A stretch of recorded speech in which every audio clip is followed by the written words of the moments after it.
back to Scarlet Fever TV. Thank you for joining us. It's been a hectic sort of weekend and loads of things have been going on. It is. Before we get into what we had planned for the show tonight, there's been a few developments and there is a little bit of sad news throughout Welsh rugby. A couple of moments of issues of sad news that unveiled over the last few evenings. The first one of our rugby family over in East Wales in Cardiff have lost a well sort of respected player from and quite young as well in Owen Williams. We learned of the sad passing of him due to a terminal illness that he's been suffering with. Really sad because these are hitting home. We're no longer reeling from that sad news throughout the rugby, Welsh rugby community that last night it broke as well about Paul Jones, an ex-Scarlet, and both men will be sadly missed. It struck me because of the ages of them both as well. I mean, relatively roughly about, well, I know Paul Jones was about my age, so it really struck me that. I was quite surprised and shocked, and it put a bit of a tint on obviously what was otherwise a feel-good weekend for us. I don't know if you've got anything to say yourself, Chris, on this before we move on.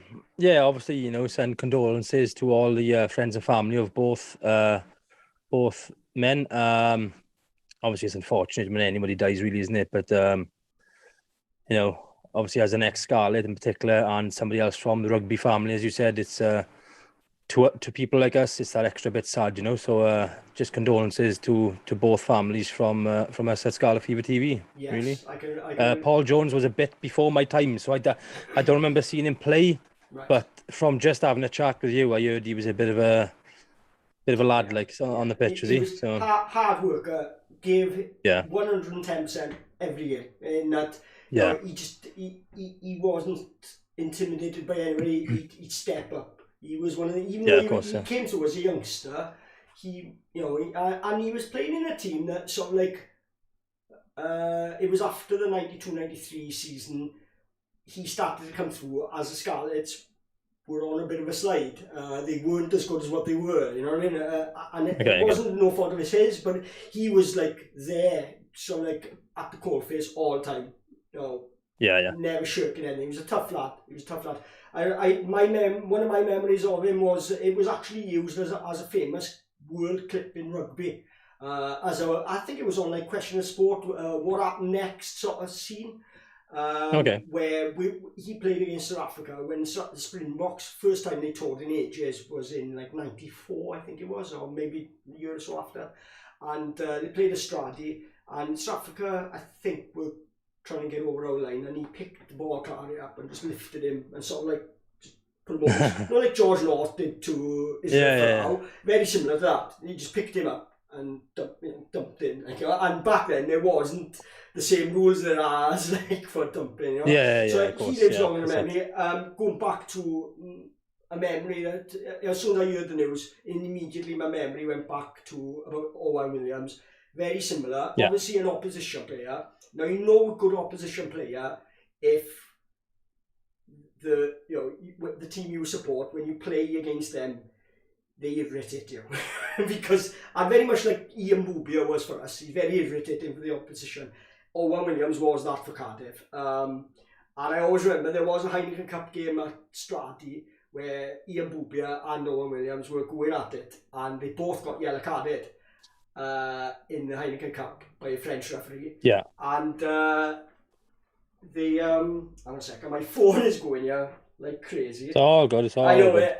You can tell it's live, it's the dangers of live TV, see?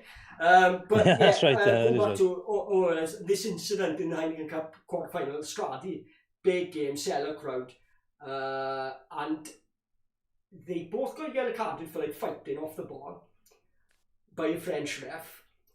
And in about 2 minutes into the yellow card, the commissioner for the ERC comes down to the ref and live on TV. Grandstand was at Stradi as well, right? That's how big this was. And there was there was a mess up because there were yellow cards that had been introduced, but they weren't in the Heineken Cup.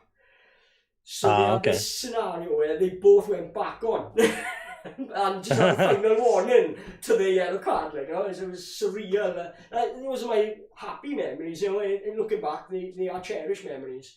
But yes, yeah, of course, of course. So I mean, we'd love to do more for it, but it's just shocking. Shocked the rugby community because of the age of both men, and they'll be fondly remembered by all rugby fans, true rugby fans across South Wales and beyond. Of course they will. So right, without further ado, obviously, we got quite a bit to get through. We're going to talk about, as the scoreboard is showing there, we're going to chat a little bit about the game. First of all, we are going to address it's quite a topic, has been, it was like a sideshow topic about the game. Now, when we streamed, we noticed it, but I didn't notice it as much as until after the stream. I watched the game myself then. Yeah. The commentary from the Tigers was hilarious. I mean, don't get me wrong, I expect, like, if it's the Scarlets doing a Facebook stream, yeah, it's going to be pro Scarlets, and they're not going to be as clued up about the opposition as what they are the Scarlets, right? They get the names wrong. Yeah, of course. Whatever. And the same goes for any other team. I was expecting that. But this was on a whole new level. This was on an Alan Partridge level, right? This was just absolutely brilliant. Didn't one of the commentators say the Scarlets director of rugby, Glenn Delaney, and the head coach, Dwayne Peel, or something like that, didn't he? This is it. This is a few people who are pointing. There were so many that every sentence they said, there was something in it. It was like, what are you talking about? Are you even watching the same game? I think he was turned like watching a different game. Because it was like... on his phone he was. Yeah, there was talking to texting the wife. There was the aspect. And I wonder, first of all, I thought, because the camera was shaky as well. The camera work was pretty poor. And it looked like somebody had just from the club had been said, do us a favour, mate. Go up there and just hold the camera. You know what I mean? Yeah, pretty much. Yeah, it was surreal listening to it. There were a few pearlers in there that I want to touch on, and I'm just going to touch on them quickly. I'll leave you to say any you thought of, and then we'll move on. But I don't want to spend too long on it, but it was so funny. The 2 tries we scored in the second half, both of them were really good tries, right? Where there was a break, then they tackled us, then we made a couple of meters from the next phase, then we cut through again and scored, right? It was that sort of try where it was 40-meter try. It was class. Yeah, good team tries, team tries. We cut them to pieces, right? It was literally, Tigers, you're holding the Scarlets. Brilliant defence. They're going nowhere. They're going back and forth. They're going nowhere. Well, they are behind us. Brilliant scramble for defence there from the Tigers. And, this is immense. This is immense work from the Tigers. By the way, the Scarlets have scored. That's what it was. And then, as Amber Phillips just pointing out in the chat, saying, that was so disappointing.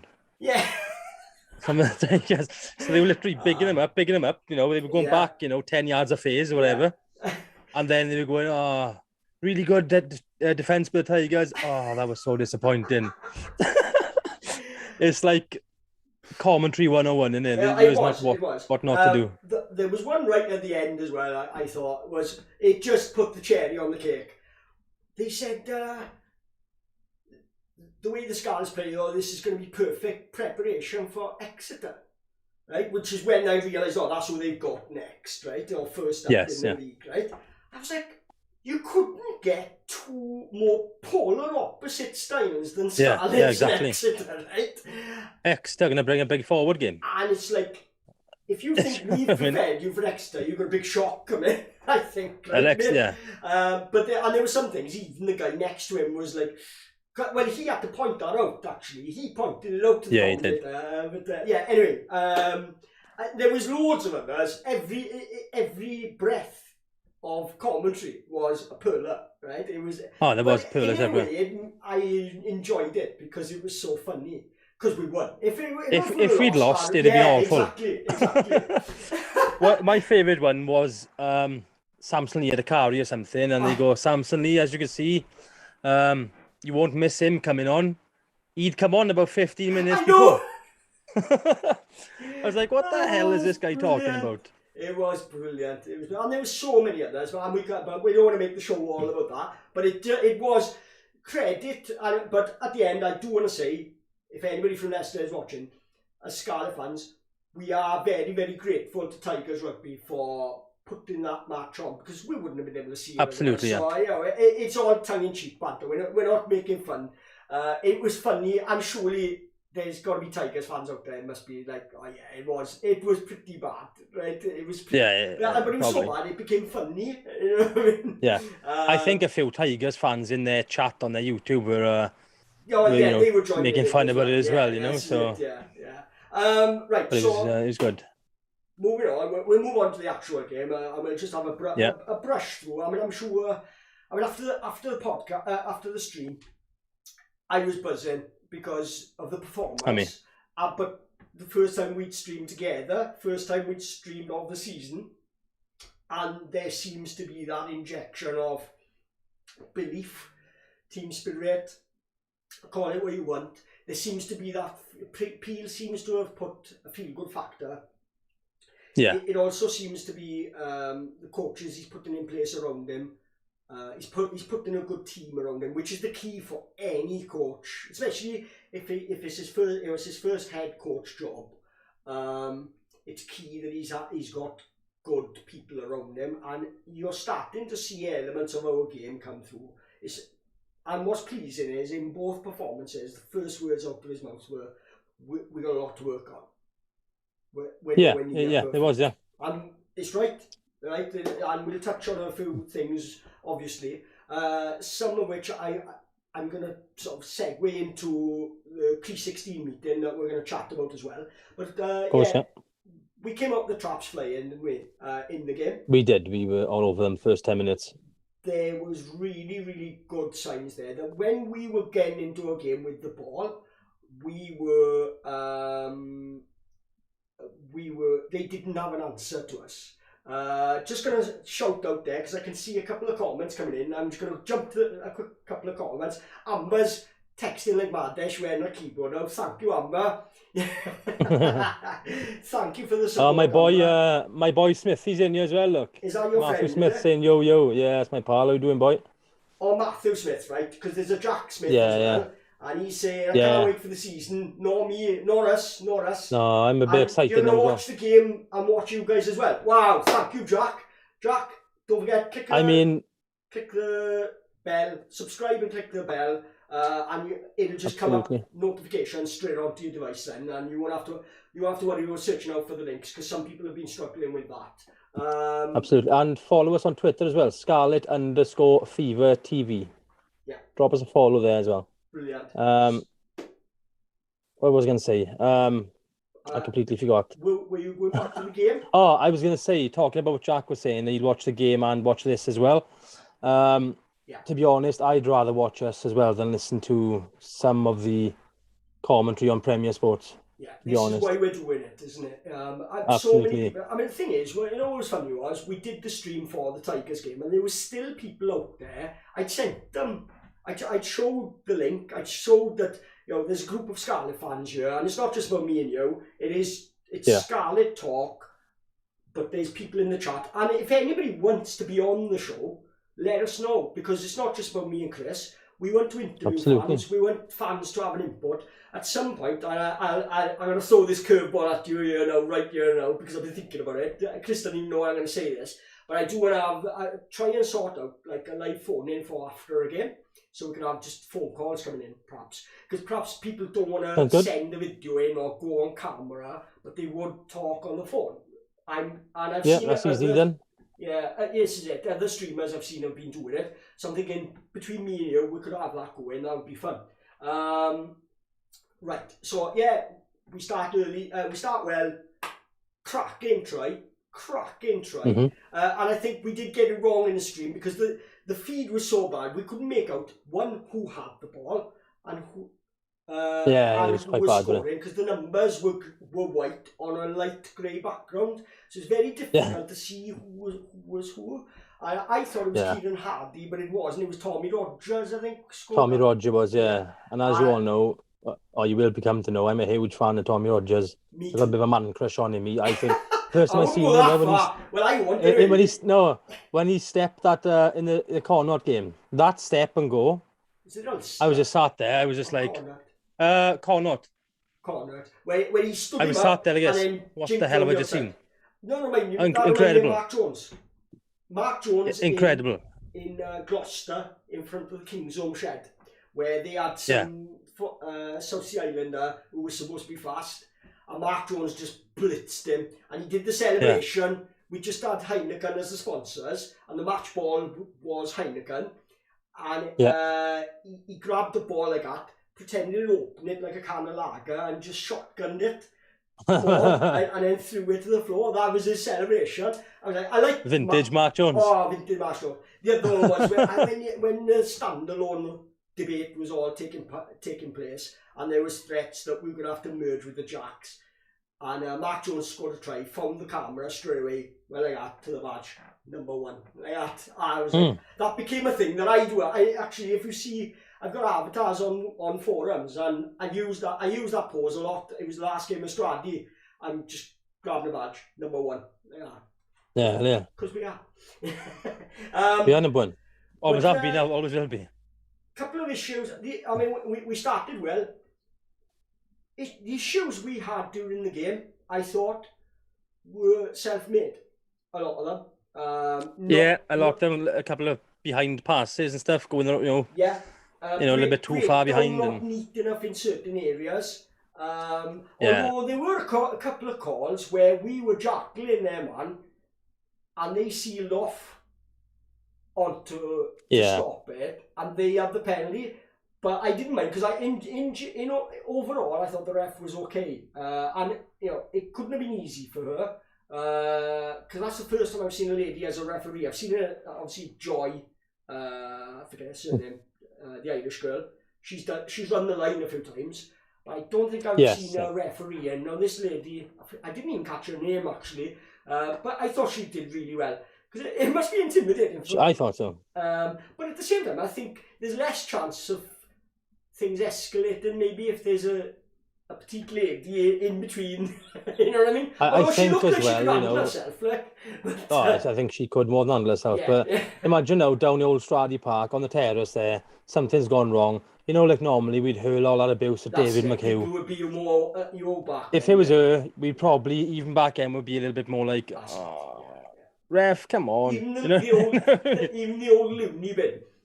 That's that. So there was the breakdown, particular as well, which annoys me a bit, because it is an old thing that used to plague Welsh rugby throughout, on all levels, which was taking the restart, or taking dropouts, taking kicks, basically.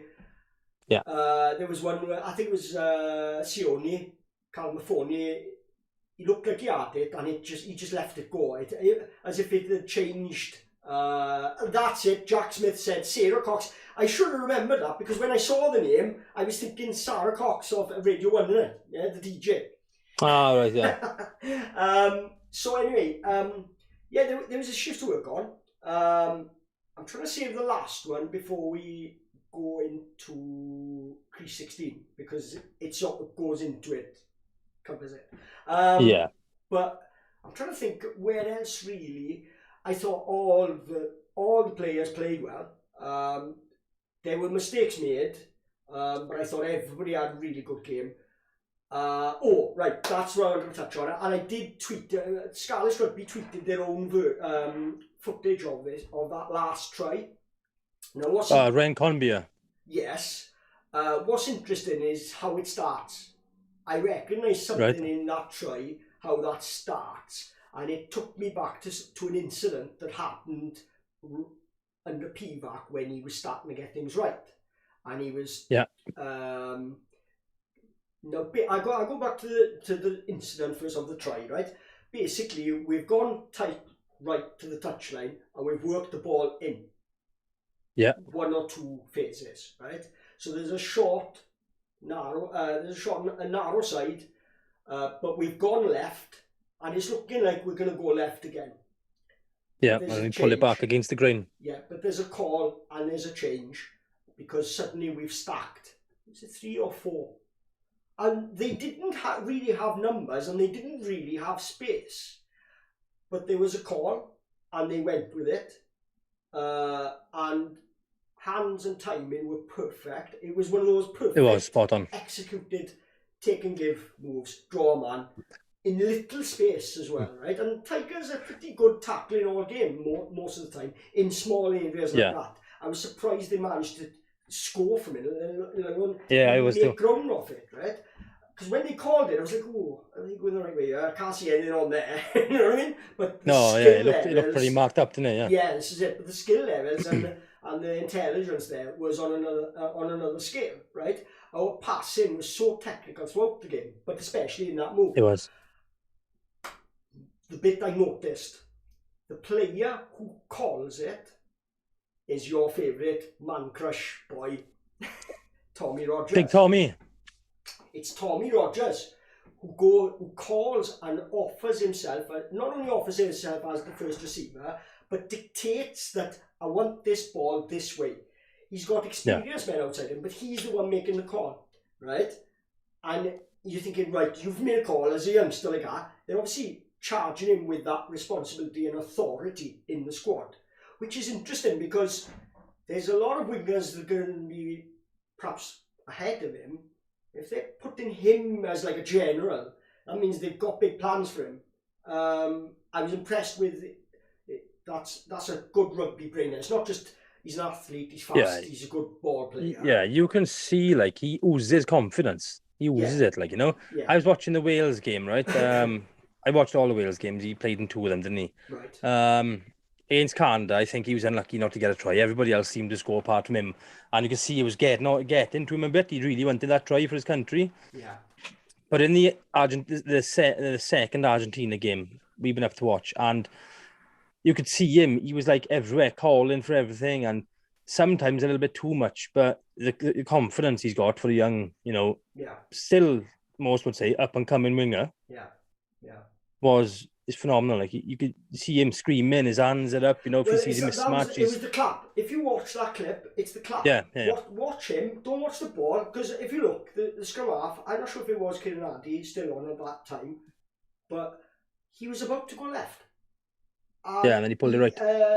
Tommy Rogers takes a look. He sees he's got guys with him. And he's like, "I want it now." And he puts his hand up, give it, and he calls him, and it's like perfect timing because it does catch Tigers out, But so that's what I noticed, and immediately it took my mind back to when Pivac first took over.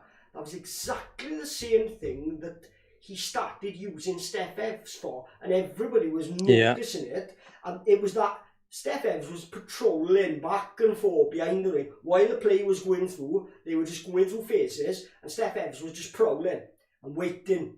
Once he saw an opportunity, the backs would align themselves to him, ready for him to call it, and he would be first receiver, and he would create the move to score the try. The thing is, with Steph in particular, with somebody who's at evasive and elusive, right? He will literally imagine defending that now, and you're seeing him just bobbing around in the line, right? Where's he going? He's one of the most dangerous attackers. Where the hell's he going? So you might be thinking, right, I got to mark this guy, but I've also got to look at him because he might come in on this angle. You're all over the place. That's what he offers, and I think the same with who's not watching. Tommy as well. You know what I mean? He's probably, and it is a shame in that, thinking back to that with Steph Evans and the Pivac, in that started off such a great thing, and at some point it fell apart with between Steph and Wayne Pivac. We don't know what happened, but there was clearly something happened, and these things do happen within squads, in that a manager falls out with a player or vice versa, and they're just not picked anymore. No matter what they do, they never get back in. Of course. I don't know whether that has ever been repaired regarding now that Pivac is a Wales coach. But I think if Steph Evans now was to play well and the press noticed him, I don't think Wayne Pivac would get away with maybe not picking a player for Wales. Yeah, if he's in form, he should be playing. It's plain and simple as that. At least in the club, squad, country, maybe, grassroots, whatever. Yeah.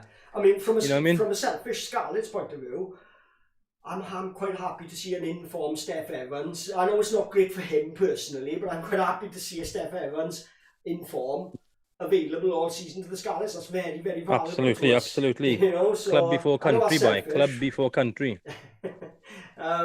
You know, and you know, Wales. It's not like, oh, I don't want Scarlets to go to Wales. We've given enough. We do need something to be left here sometimes to play these other teams. You know what I mean? But anyway, Of course, yeah. yeah. So I mean, regarding the game, it was fascinating. I thought we throughout the game, most aspects, line-up was brilliant. The steals. Our line-up, we stole quite a few. Shingler Right. was phenomenal. And that's a Tigers line-out. You know, they pride themselves on scrum and line-out. Yeah, and they do. Ball and rucking and all the basics. And this is interesting. You know, right at the start of the start of the second half. Even at the start of the second half, Tigers, I think they smelled like we're just going to steamroll these, get a nice easy win to give us confidence boost. I think that's how they probably did. Because what makes me say that is that they were running everything, or every penalty they had, they ran at us in that second half. Yeah, quite a few. Right? Noticed. And I was like, what are they doing here? You'd think they'd kick for goal or kick for the corner and trust their pack. But they thought they were going to have a run out against us, I think. And I remember thinking, you know, like, I'm not sure if I said it in the stream, if they think if they want to have a run-in match against us, they can have a shock because that's our strength. You know what I mean? Yeah, Are they real? Are they real? Even on a Tigers pitch, what they've got, right? It's like a Sabutio pitch, right? It's extremely narrow. You know, it's really small. Because I've stood next to Tigers fans when they come to Park Scarlets and they can't believe how big, how wide ours is. And it wasn't. It was actually them saying that made me realise it. I sort of like took notice of it. And then later when I went back to Welford Road or whatever it's called now, something Woods or whatever. It's like Mattioli Woods, Welford Road or something. Yeah.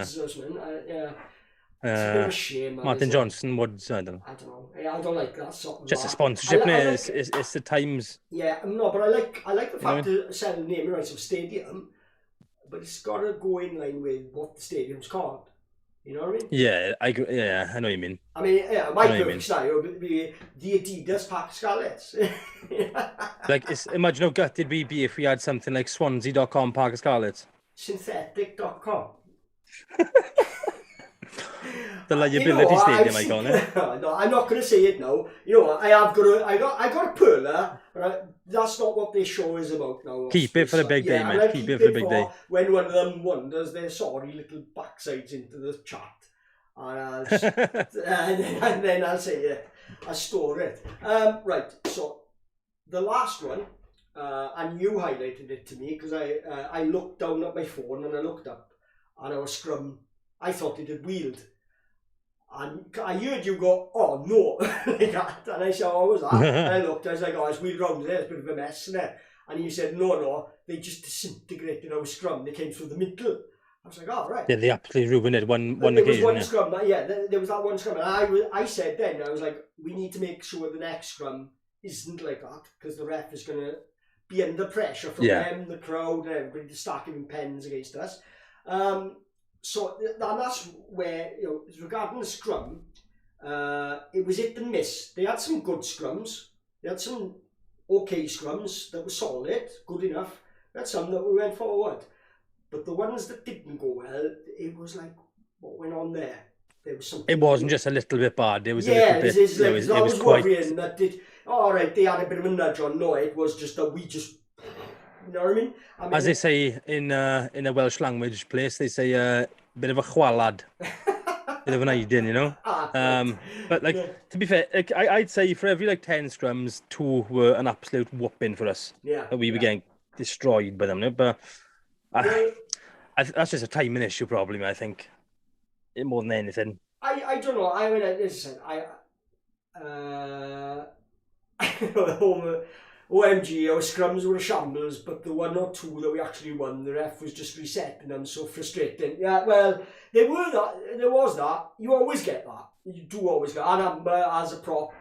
You would know that from playing. But I know from watching it, you don't always get the calls going. I remember there was one a couple of weeks ago that I was watching. I think they must have been the Lions.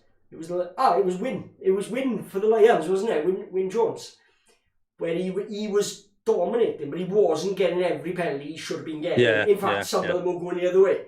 Because a ref will guess. A ref will go back and forth and guess, sometimes. I've said it before and I'll say it for the rest of my life. I don't think every ref knows what a scrum, what's going on in a scrum. Yeah. Unless that referee is a forward, or an ex-forward, or just out there prop or hook or whatever, I don't think they have much of a clue what's going on there. Yeah. Like a full-back referee, like an old full-back, for example, is not going to know what's going on in a scrum because he wouldn't have ever looked at it in his career. You know what I mean? He wouldn't have gone and watched the scrum training and gone, yeah, good boys, good stuff, He would have been doing his stuff for the backs. Yeah. Also, as well, shout out to Jack Smith saying that Tommy Rogers is going to be a really good player. You heard it here first. That boy is on the plane to the next Lions tour, you watch. He's going to Australia. Well, calling it now. This is how I felt.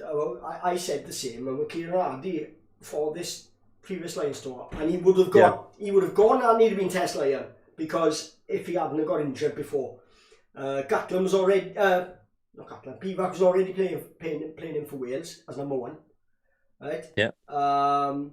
Ahead of Cowdor, and Wales have got some good scrum halves as well.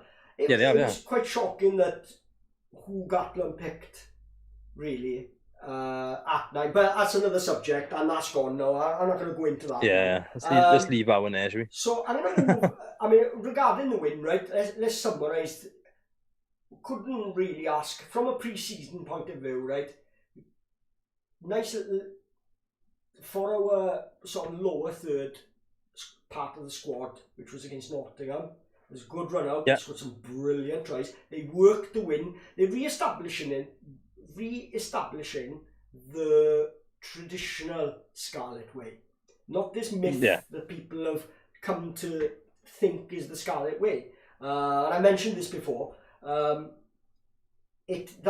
mythical one where Harlem Globetrotters is rubbish. It's never been the case. We are not. That's not the Scarlet way. It never was, never will be. It was only that way for a period when we didn't have a pack. Scarlet way was. That's true. We didn't win. We won 14 cups, right? I think we made like 19 cup finals. Okay, we're a cup team, and cup rugby we play. Cup rugby is about getting field position, building a score, getting a gap, then playing, then starting to play, especially in the final quarter. Then you and it's heads up rugby as well, isn't it? That's it. It's heads up rugby. Just players who've got vision, see an opportunity, going, hang on. Like someone now, for example, let's say Scott Williams, he might see a gap and he's going to know to himself, right, I am not quick enough to go through that and race 30, 40, 50 yards down the pitch to score, right? Maybe not anymore. But what he will see is, hang on, there's a gap there. I can get through that, get sort of half tackled, because you never see Scott Williams, if you notice, get absolutely smashed. It's always a case of, someone's grabbing him on the base, trying to bring him down, giving him that little bit of time. He gets his hands free as well, doesn't he? Pop it off. Yeah. He does it every... do you know what? He does it all the time. Yeah. I'm just glad he didn't do it for our friends over the Leicester. But it is. There's a lot of points, right? Just to finish off on the summary of the pre-season and that game. As I said, away from home against Leicester, bonus point win, and bonus point in the bag. Bonus point in the bag, right?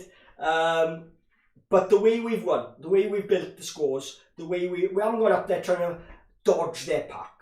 We've gone up there, met them head on, done whatever we could. Yeah, there's going to be times where they'll have a bit of pressure on us. I thought we defended for the majority. We defended well. We were organised. The boys look in good shape as well, physically, to be able to they do. cope. We couldn't ask for more from a pre-season without. There's progress. We got something to get behind. Exactly. Yeah. I'm not saying that we're going to do this, we're going to do that, but there's something to get behind, and they're playing a lot better than what they were. Moving on, we would have done this show because the game was Thursday. I think I was watching Liverpool Saturday, and I didn't have the head on to stream straight after that because there was a lot of stuff happening in that game. You were busy Sunday. Yeah. And we were going to do it last night. Amber was down in Hartford West, putting people away. That's Do it. you know what she was doing? Talking a quick touch on scrums again, right? Right. One of the Hartford West girls got a little bit cocky and thought, I'm going to try and have a little shove. It was non-contested scrums, right? Oh, right, yeah. And passive scrums. And one of the girls thought, do you know, I know I'm going to give her a little bit, and so she started giving Amber a little nudge in the scrum. And Amber was pleading the referee. This referee we had was the worst sort of referee I've ever seen, right? And Amber was like, she's like literally pushing like in a non-contested scrum. What's going on? Like that could hurt me, Yeah. So Amber in the end was like, you know what? I've had enough of this girl. Just start hammering her back. It almost came like one side of the scrum was a fully fledged. No, it was like one side of the scrum was a fully fledged scrum, and from the hooker over, it was passive. It was funny to watch, but once Amber started having a bit back, like the girl. You're gonna have to get some footage. I will use it on the channel if you want. Or if you've already got some footage, that'd be good. Because obviously, we have got footage of the bowl final we won, yeah. Right. Which is a good watch. It would be a good one to use because I think Amber has agreed that, and just to announce to everybody else, so then she's got no choice but to agree. She's going to be doing an interview. She's going to be doing an interview at some point. Between now and the Edinburgh game, we're going to bring Amber in because what I wanted to focus on, not just women and ladies and girls rugby. Amber's comment, I've seen it. What was that? We had 2 unrecognised props. No, she's put another comment in after it. Anyway. Oh, right, yeah, okay, I see. Anyway, I was going to say, what was I about? Because one of the reasons I want to bring Amber in is when we spoke and I met, she was talking to me and I was like listening. I was like, wow, she's got a good rugby brain on her. You're the first person to ever say that. Perhaps it's because of my rugby brain isn't very good, perhaps, I don't know. And she's got a good brain for smashing people, cleaning up the ruck and scrummaging. I don't know and much, carrying. And that's... No, but what intrigued me was her story, what she was telling me, and how she got into the rugby and stuff like that. And I thought, you know what, a lot of women's rugby in general doesn't get a lot of exposure, so I was looking to maybe bring some females onto the channel that like their rugby and want to chat and want to have some exposure and have a say. Of course. But at the same time, I thought, you know what, like, yeah, women's rugby doesn't get as much exposure, but grassroots women's rugby gets next to zero. So I was like, yeah, I spotted a little story there in what Amber was saying, and I was thinking, you know what, it'd make a good interview. And I'd like to listen to it again and chat with her. And, you know, it gives the team a bit of exposure. You never know. Like, the more you can help to try and make people aware. Because, like you were saying, it was just things you were saying as well about it, where you've gone down to watch her and support her. And the way you've talked about those games, it made me like, oh, I'd be intrigued to go and watch it. Like, and very similar, and I don't want to touch on this because I want Amber to tell the story that she told me about when she said about her dad watched the game. I won't say any more, but that's what right. she said to won't me say any about more. that, I was like, all right, it made me want to watch it, you know? So anyway, moving We'll have to go and cover a game one day as well. We'll have to go down to a home game or something and we'll interview a few do something players to be afterwards. And, you know, they can talk as well. They won't mind talking to you one bit. So no, it'll be good because I mean we'll say it, you know, just say who she plays for to the viewers. Porthtowan RFC, Buryport Rugby Club. Buryport Rugby Club, because you know a Buryport, lot of the Blacks. The very little that women's rugby and ladies and girls rugby does get exposed, it tends to be the regional teams or the Welsh team, doesn't it? You know, from my experience, from what I've seen, I don't tend to hear of, because until you said to me who she played for, I didn't realise they had a ladies team, you know? Yeah, that's it. Because you don't hear of it. It's one of them things, unless you know involved in the club, you wouldn't really know about it. Yeah, you know what I mean? Is it. Exactly. Like I didn't know about it until Amber was involved. And I think that, you know, the club deserve the exposure then as well, off the back of that, Buryport Rugby Club, you know, as a standalone, you know, in that they need to be credited for it, because it's there that the girls are going to get picked from for like Scarlets or whatever, and the pathway. I mean, and it'll be interesting to see, is the pathway as set and as invested in. I don't think it is it? It should be, but it's not. Do you know how much funding we get from the WRU a season? Probably £230. Right, yeah. This is it. We have to literally raise our own funds for kit and everything. Yeah. There's got to be a bit of realism in that. Obviously, it's not going to have as much as the top end of the men's game, but at the same time, grassroots level is grassroots level. There's basic costs are the same. A set of rugby balls, whether there's a woman playing with it or a man playing with it, the rugby ball costs the same. Exactly, 20-30 quid each. A rugby posts and cutting of the grass costs the same. So why? How come? You know what I mean? So we'll discuss. I think. Well, they used to subsidise the bus, right? So they'd say like we'd give you like something stupid like 65 pence for every mile, but you only for trips over 30 miles. Yeah. Or round trips. Yeah. Everything else you're gonna pay yourself as a club. So I don't know if they do that anymore. They used to, but I'm not sure. I'll find out. I'm just gonna ask people in the chat if you could pop a little share or a retweet to the stream, because maybe because obviously it was always going to be quiet when there's no game on. We were doing a game last time, so there was a lot of people in here, but at the same time, try and get the word out. We're gonna move on. And tell your friends as well. It's for the club, man. Get them in here. Club, man. I hope you like as an aside, I hope you all like the intro that Chris has spent making.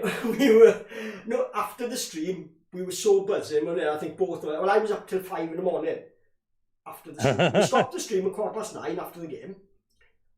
I watched the game. I went downstairs, made a cup of tea, rewatched the game because I wanted to watch it for myself then, because I didn't catch a lot of it because I was concentrating on the stream and the chat and things like that. So I wanted to watch the game back. Then I thought, well, I want to watch the stream back. By the time I finished, then I was on the internet, then I was doing some thumbnails and stuff like that. I didn't go to bed till 5 in the morning. It's crazy. But all right. What have you seen, pal? Streamlabs is Philip Thomas. The bot has gone a bit. Philip Thomas. Wayward. I'm noticing there's a couple of bot activations here. It's just saying that try not to make them too long. We don't want people taking over the whole chat. Try and make just a couple of lines per chat. That's all. We had a bit of a trouble on the stream.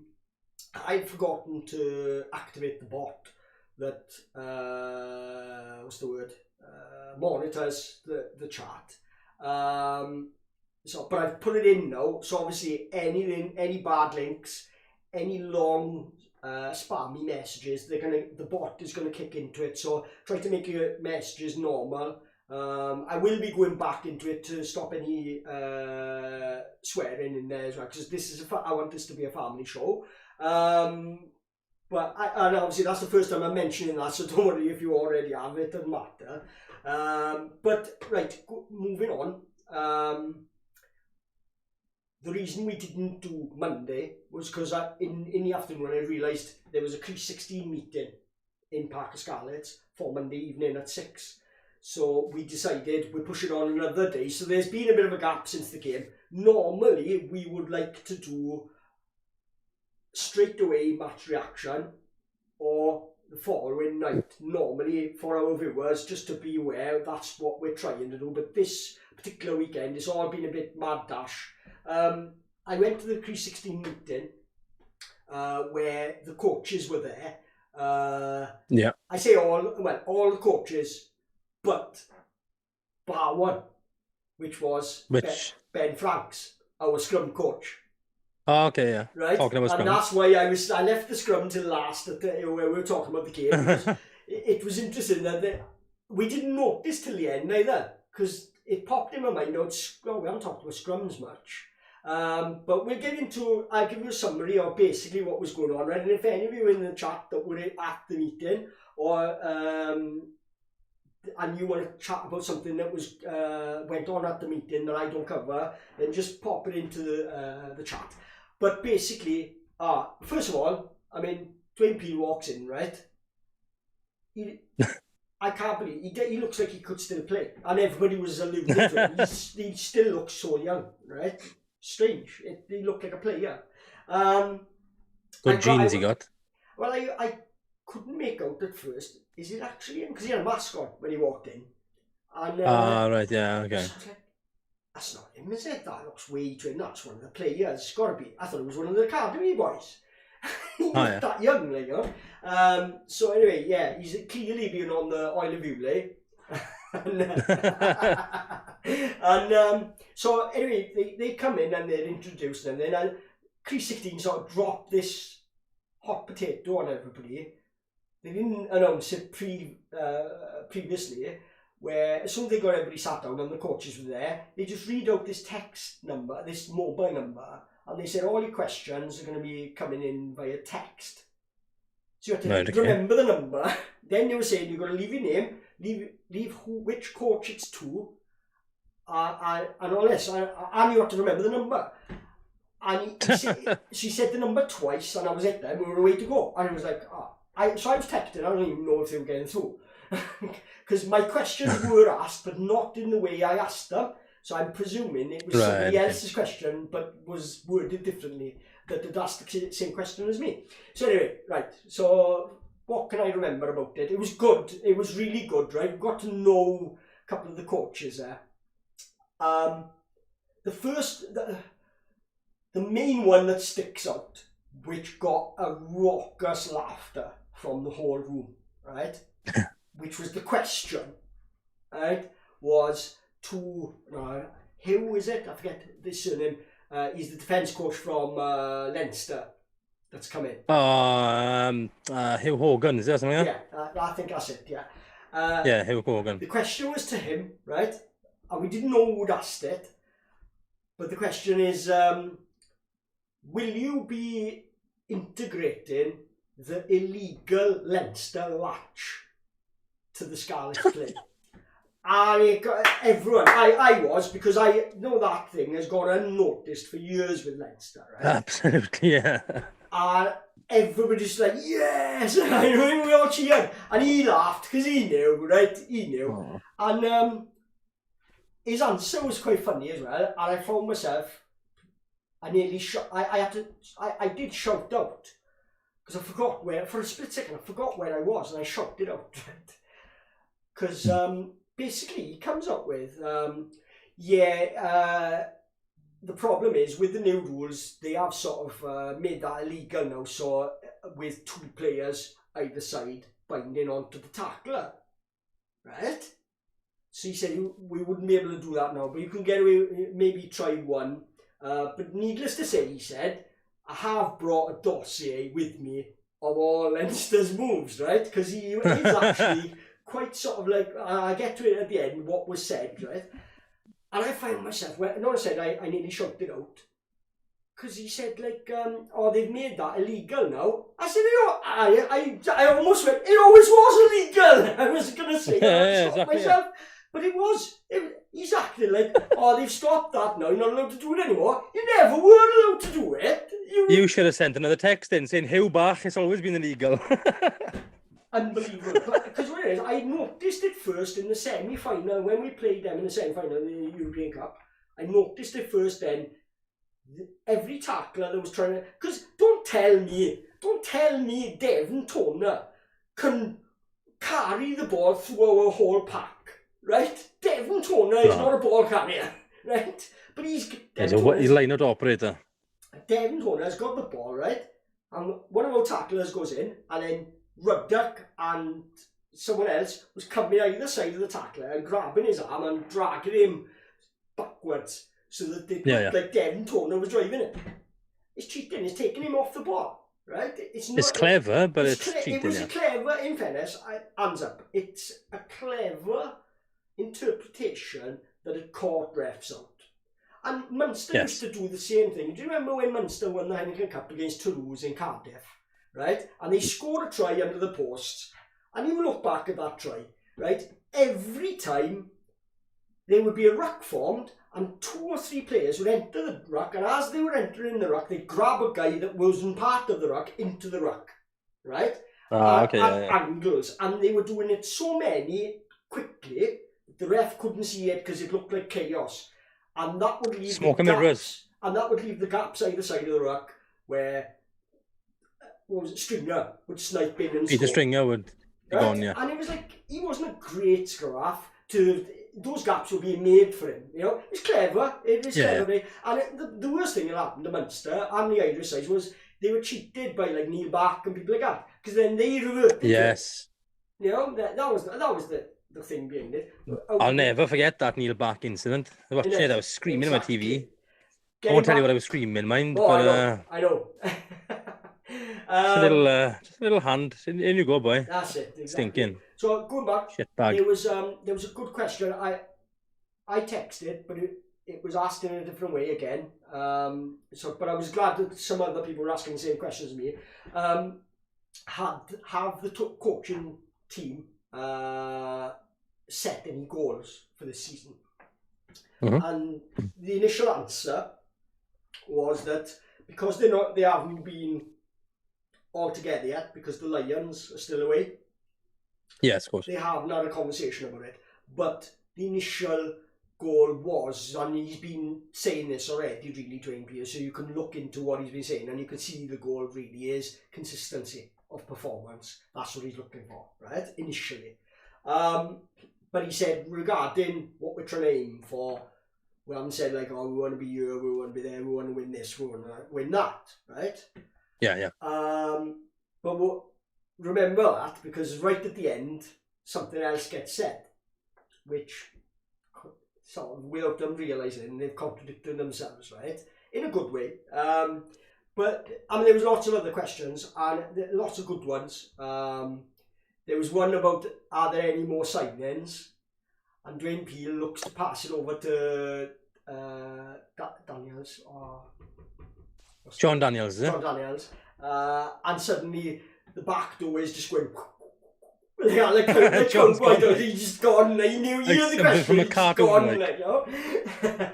Class. Yeah, but so from what we heard, there's no signings, but there might be another one that we know of. We don't know yet, do we?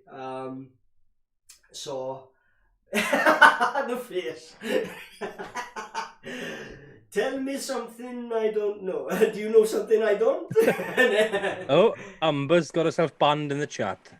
How has she done that? Oh, she's spamming symbols, look. What a dopey girl. Oh, well, she's supposed to be doing an interview. All her messages, she's been timed out, she has. She's supposed to be doing an interview. Do we trust this? Do you want me to ask one of the other girls? We can't trust this bloody ruffian.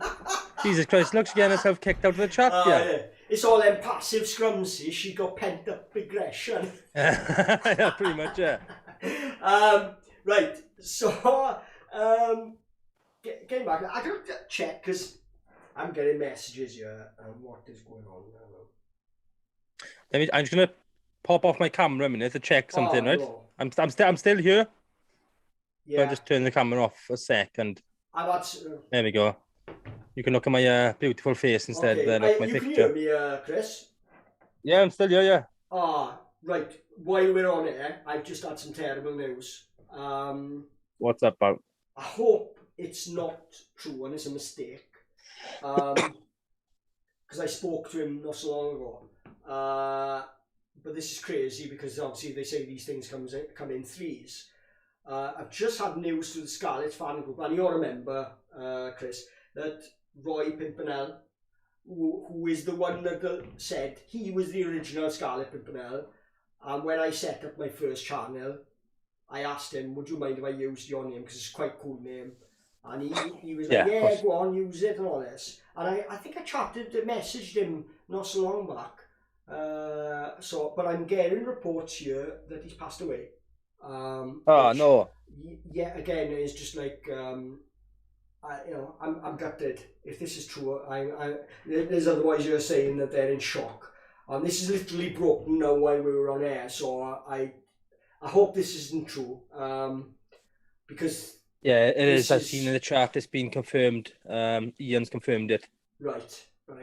Ah, it's Ah, um, I awful. mean, we've got a couple of things to sort of like that we're going to finish off with. It's sort of a somber note now because that is crazy.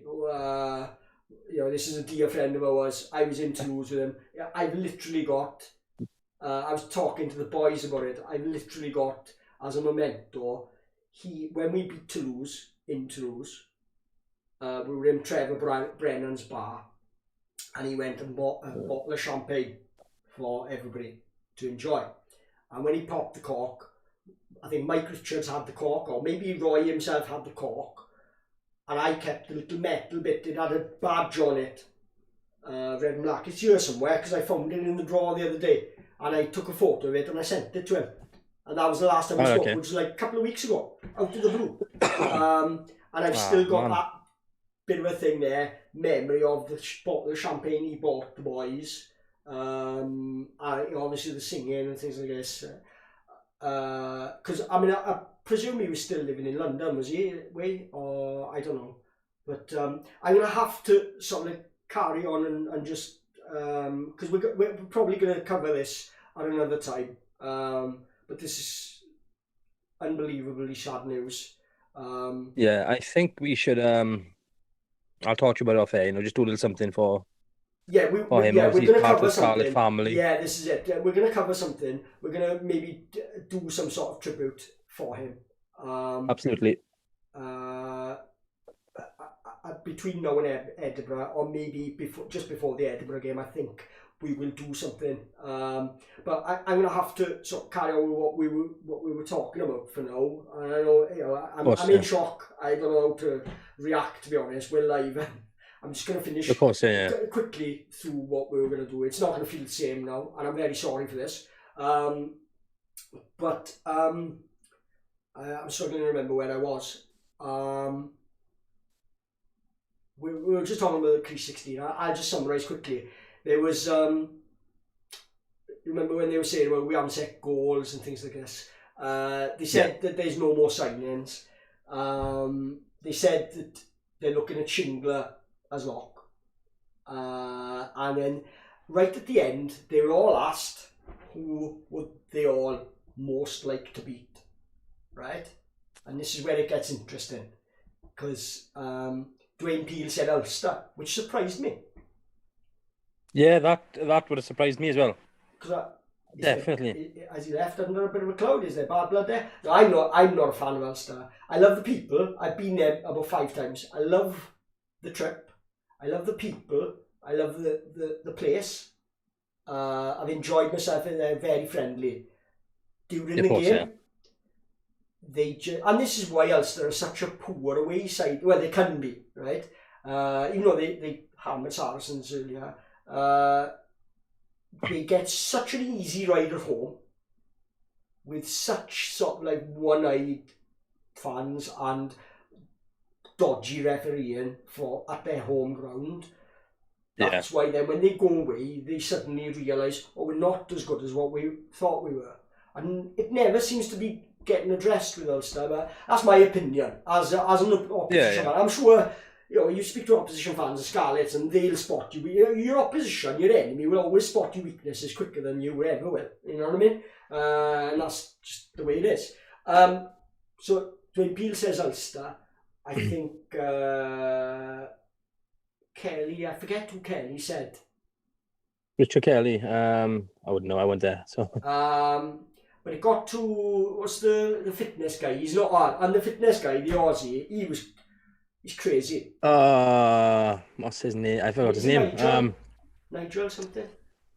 I think it might be. Jeez, I can't remember his name. I should have done this. I've been thrown by the news that we were just at as well, so that's just thrown me a bit. Yeah, of course. I forget who he said. He came up with quite a funny one, but the best one, because Di Flanagan said the Blues, but of course you would. Hugh Hogan. Nigel Ashley-Jones. Sorry. Right.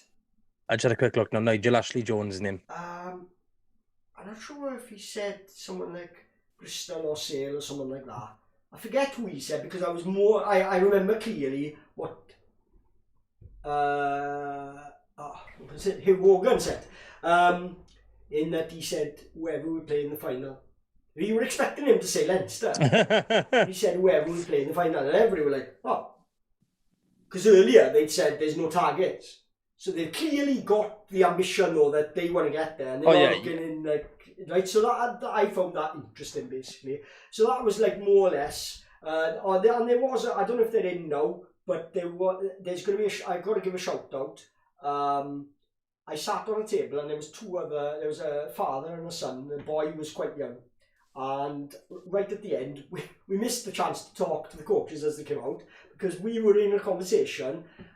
This guy, Reese, I think he's from Carmarthen originally, but I think he's living in Binia. Reese was the father and Callum was the boy. And the reason we got talking was I mentioned about I was a Liverpool fan, and the boy was as well. And his eyes lit up because we were talking about the Leeds games. But then the subject came up. I mentioned about the channel that I'm just starting this, and they'd seen it. And they were like, that's what they'd noticed. And that's one thing I'm going to talk to you about as well is Saturday I went to town and I have a tap on the shoulder. And this guy in a mask is like, loved the show, it was brilliant, like that. It was Colin Probert, right? Oh, there we are, Cole. On this, more sad news, obviously, there's two I want to give a shout out to. It's Colin Probert's wife, Susan, is ill at the moment. Colin and Susan, I hope she's recovering well and gains her strength and is up and about soon and gets well soon. Also, absolutely. I've spoken to Mark Tom, and I have invited him on the show, but he has mentioned that he's got a little bit of ill health at the moment, but he is up for it. But once he's feeling a lot better. So Mark Tom, if you're watching, pal, from all the Scarlet fans, we miss you. You're dear to us, and we hope you get well soon. And it will be brilliant to have you on, because you're a fantastic, knowledgeable Scarlet fan and well liked by everybody. So I can't wait for that one. I can't wait. Exactly. Mark is always one of the people I've always known. Well, so the story goes, right? He told me today that he used to live next to him. Next door to him, yeah. So I used to play out the back garden with his sons, Jamie and Kieran. Yeah. We used to have wrestling matches and stuff. We had an old mattress at the back, and we used to batter each other on it. And obviously, I've seen Mark down Stradi, Park Scarlets, and every away game I think I've ever been to. That was the thing. I think he's been there. When I went to the away games, he was the one. He'd sort of like any stragglers, he'd make sure they have a good welcome and get in the crowd. Because when we went to these away games, they were horrible. Because it was news to me.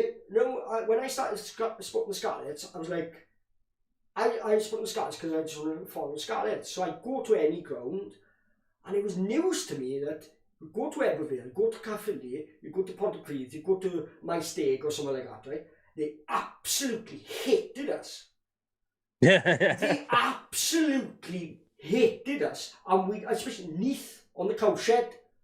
I never known anything like that. I didn't realise, I was just like, grown up in Llanelli, rugby, Phil Bennett, blah, blah, blah. Started getting into it.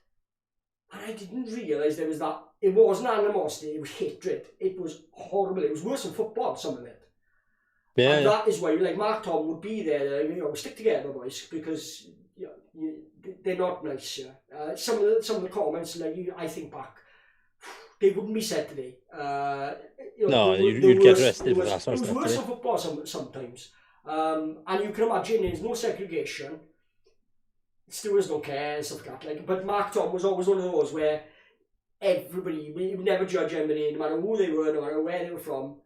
Always have time for everybody. You're a Scarlet fan, and that's what Scarlet fans are, innit? Do you know what I mean? We're stood next to all trades, all religions, all race. Doesn't matter. You're a Scarlet fan, and that's it. One of us, innit? One of us for a club, man. Is Amber back in? She had her ban, she served her ban. She's saying, and his partner Mandy is a diamond. Of all the people to get banned from our chat, it's our moderator. Is she a mod yet? I don't know. I don't know, is she? She's supposed to be. We'll have to make her one, I don't know. When I saw it, that it said Streamlabs, Amber Phillips, I thought, she's had to delete somebody. No, she got herself kicked out for spamming smiley emojis or something. I don't know. Thanks for the plug, guys. Philip Thomas. Who's Philip? Right. What have we plugged there? Am I missing something? What have we done? What have Philip we done, Thomas. Philip? Who are you, Bal? Where did we? It's not Mark under a different name, is it? Is it Mark? Perhaps is it? I don't know. But I know my not OCD. My dyslexia is playing up now because you've got Amber Phillips, Philip Thomas. So there's too many Philip in the chat, and my eyes are just going.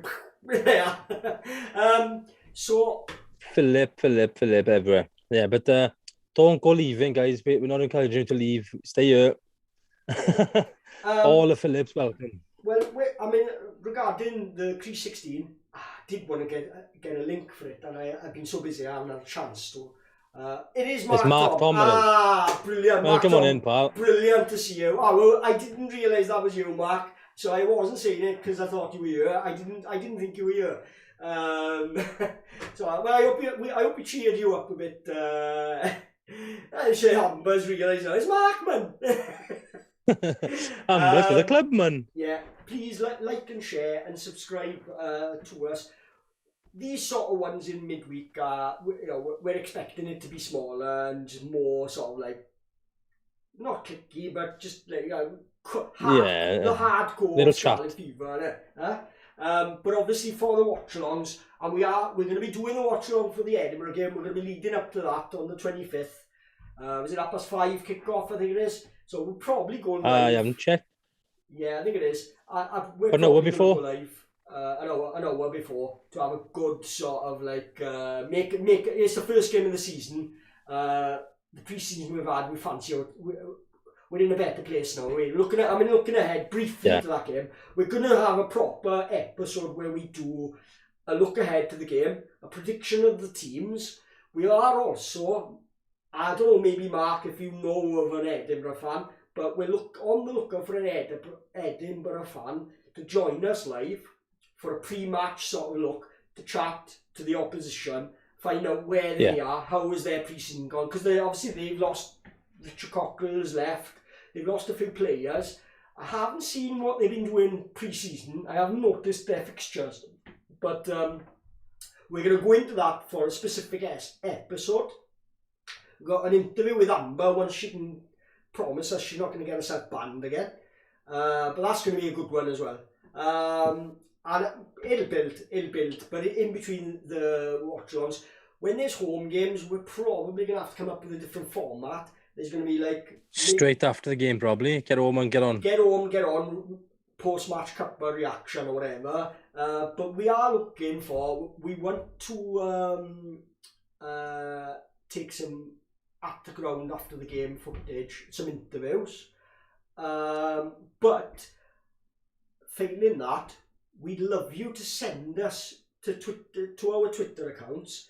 If you want to make yourself a little recording of your reactions after the game and send them to us, and we'll put them together into a fan reaction video and post it up for everybody to see. I'd love to see that. The club would love to see it. The players, the fans. It would be great if so it would be awesome. It's not just about me and Chris here or Amber, because I view Amber as an integral part of this channel. She's had a lot of input into it, and the support she's given, and I do want her to have maybe a regular slot. Edinburgh lost at home last week to Newcastle, 12 points to 26. And I don't think Newcastle are that great at the moment, are they? So... I never really know how to judge Newcastle, to be honest with you, because they've never really done nothing major, They've never really been a big player, they've had a couple of results here and there, but they're sort of like the Connaught of old for me, know? Their big Hail Mary attempt to... go sort of to build, because they had that thing where they were going to build it. Right? What was it? The one that owned Newcastle Football. He bought them, didn't he? And he signed Tulagi, and then he signed he had Johnny Wilkinson. I think they produced him. Right, They produced Johnny Wilkinson, but then once they lost Johnny Wilkinson, I don't think They just haven't got that pedigree to attract top rugby players and keep them, unless they throw a lot of money at them. And you end up in a similar situation then. 2-year Toulons, Now, obviously, they got the weather and things like that going for them as well, whereas Newcastle hasn't, right? But there's a lot of these teams, they haven't got the culture, they haven't got the as was discussed in the Crease 16 meeting, like the Irish and the Australian coaches there, they can't get over our academy, how good they are. They're excited by our boys coming through. Yeah. Oh, look, there's a new man crush. I think Amber's got a man crush on Johnny Wilkinson. I got a man crush on Johnny Wilkinson, mate. For the right price, I'll have a man crush on anybody. But I remember meeting Johnny Wilkinson when we played Newcastle down Stradi, right? I remember that game, actually, yeah. And he was underneath. Remember the old where they used to come out on the side of the south stand underneath the stairs? Yeah, I know. I remember him coming out there, right? And everyone was gathering around him. It, yeah. And his brother was stood behind me, just chilling out, like, Right. And I went over and had a chat with his brother. And he was saying, I hate being in his bloody shadow, he said. I said, pal, you had a good game yourself today. You played and you done pretty well, like. And it's a bit like me on here with you. He goes, I'm never going to be on all these TV shows. I have my own book. No one wants to read my story, he said. Right. And I was only about 15, 16 at the time. I said to him, mate, go out there and write your own then. Yeah. And I don't know, I think he must have took my words of advice and out there, because nothing ever became of him, did it? I thought that story was going to go, and you know what? He went away and wrote the book, and now he's... No, I don't know, you might have done, I never heard of it. He's the new James Cameron. I am trying to put the Twitter link in the chat, guys, but I think the bot that Nick's got up on here is not allowing it. So go and follow us on Twitter, right? So it's www.twitter.com/Scarlet_Fever TV. A lot of you know me as on the Scarlet Pimpernel on there. But yeah, I mean, as these start to become more and more regular, it's going to be a lot easier to follow. Because at some point, I'm going to be purchasing the full Streamlabs account so that we can multi-stream. So that it's going to go to Facebook Live, it's going to go to Twitch, and I'm hoping to also go to, what's the other one? Facebook Live, YouTube, Twitch, YouTube, obviously, Hot Mic. Yeah, that's the streamer. Once we do go to Hot Mic, I do want, like, it's worth a lot of support, any support you can give by just going over to Hot Mic and downloading the app. Because what it is, if there's a game, for instance, the live European games now, they're going to be on BT Sport, I think. Yeah. Right? Well, what will happen, Hot Mic will be screening them and allowing me to stream them, okay? Not the game, obviously, I'm on about the commentary. And the beauty of Hot Mic is when you download it, you can press the microphone, it listens to your TV, and it syncs our commentary with your TV. Yeah. Right? So that's the beauty, that we won't be 30 seconds behind or vice versa or whatever.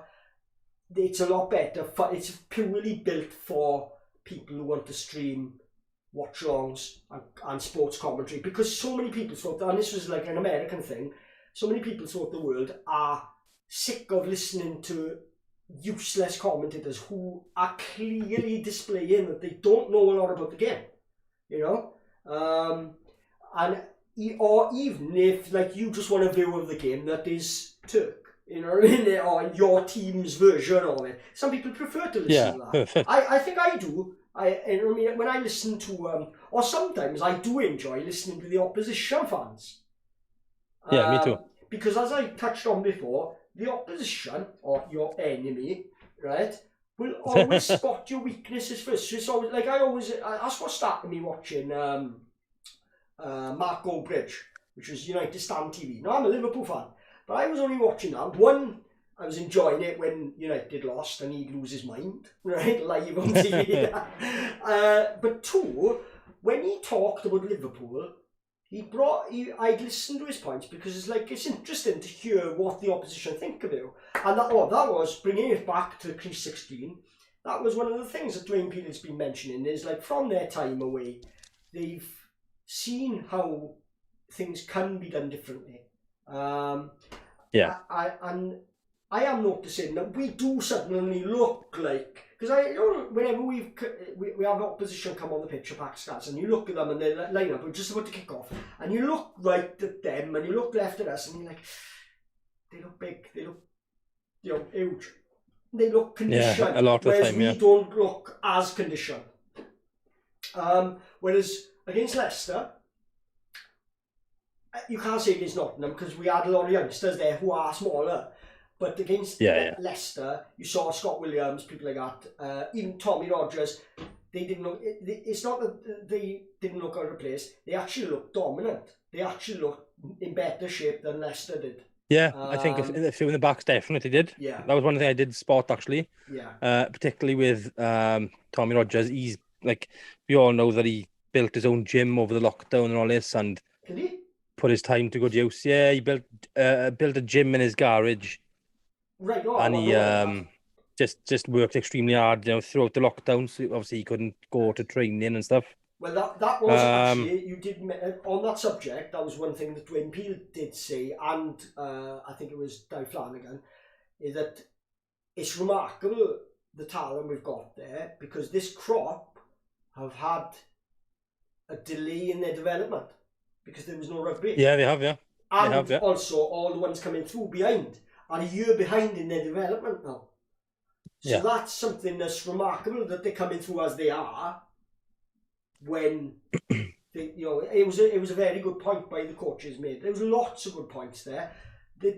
Far too many for me to remember. But to be honest with you, if anyone's watching, I can well recommend it. It's free. A membership to Crease 16 is free. If you type in Crease 16 to CRYS 16 to Google, just Google it. They've got a website. You can register there, or just turn up to a meeting and you can fill the form out there with Barry.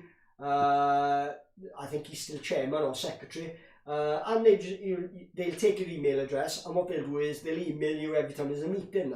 They're good to go to. Sometimes they can be a bit samey. It all depends on what's happening at the club as well. They're difficult. I didn't want to go to them under Delaney for fear of what I might say. To be honest, just walk in with a big sign, Delaney out. Yeah, exactly. I'm only joking, man. Pop by the sailor, nice to have you in, mate. Sorry, I had a bit of a delay in acknowledging you there. We were chatting, but yeah, I can see Pop by the sailor. I mean, that's a familiar name. I keep seeing in our chats, so thank you for the support, mate. We appreciate it. John Hall owned Newcastle RFC. That's the one, and he also at one time he was behind. Yeah, I'm sure he was behind Newcastle football as well at the beginning. Sure of it. And did Dean Richards coach Newcastle once? I'm sure he did. Didn't he go there after the Harlequins Bloodgate? Or was that before? I think he went there after Leicester. He went to Newcastle. I think he might have done.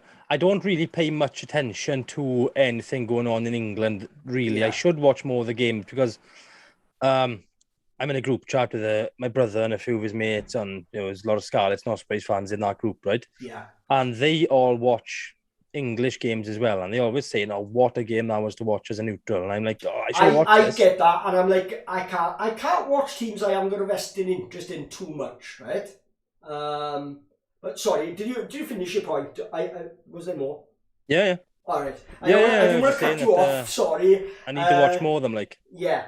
Well, my next point was actually going to be that an idea for the streams moving forward. One other one we can fit into our normal routine is watch along for our opposition in Europe, how they do it basically, or any games that affect us, or games from our group and things like that.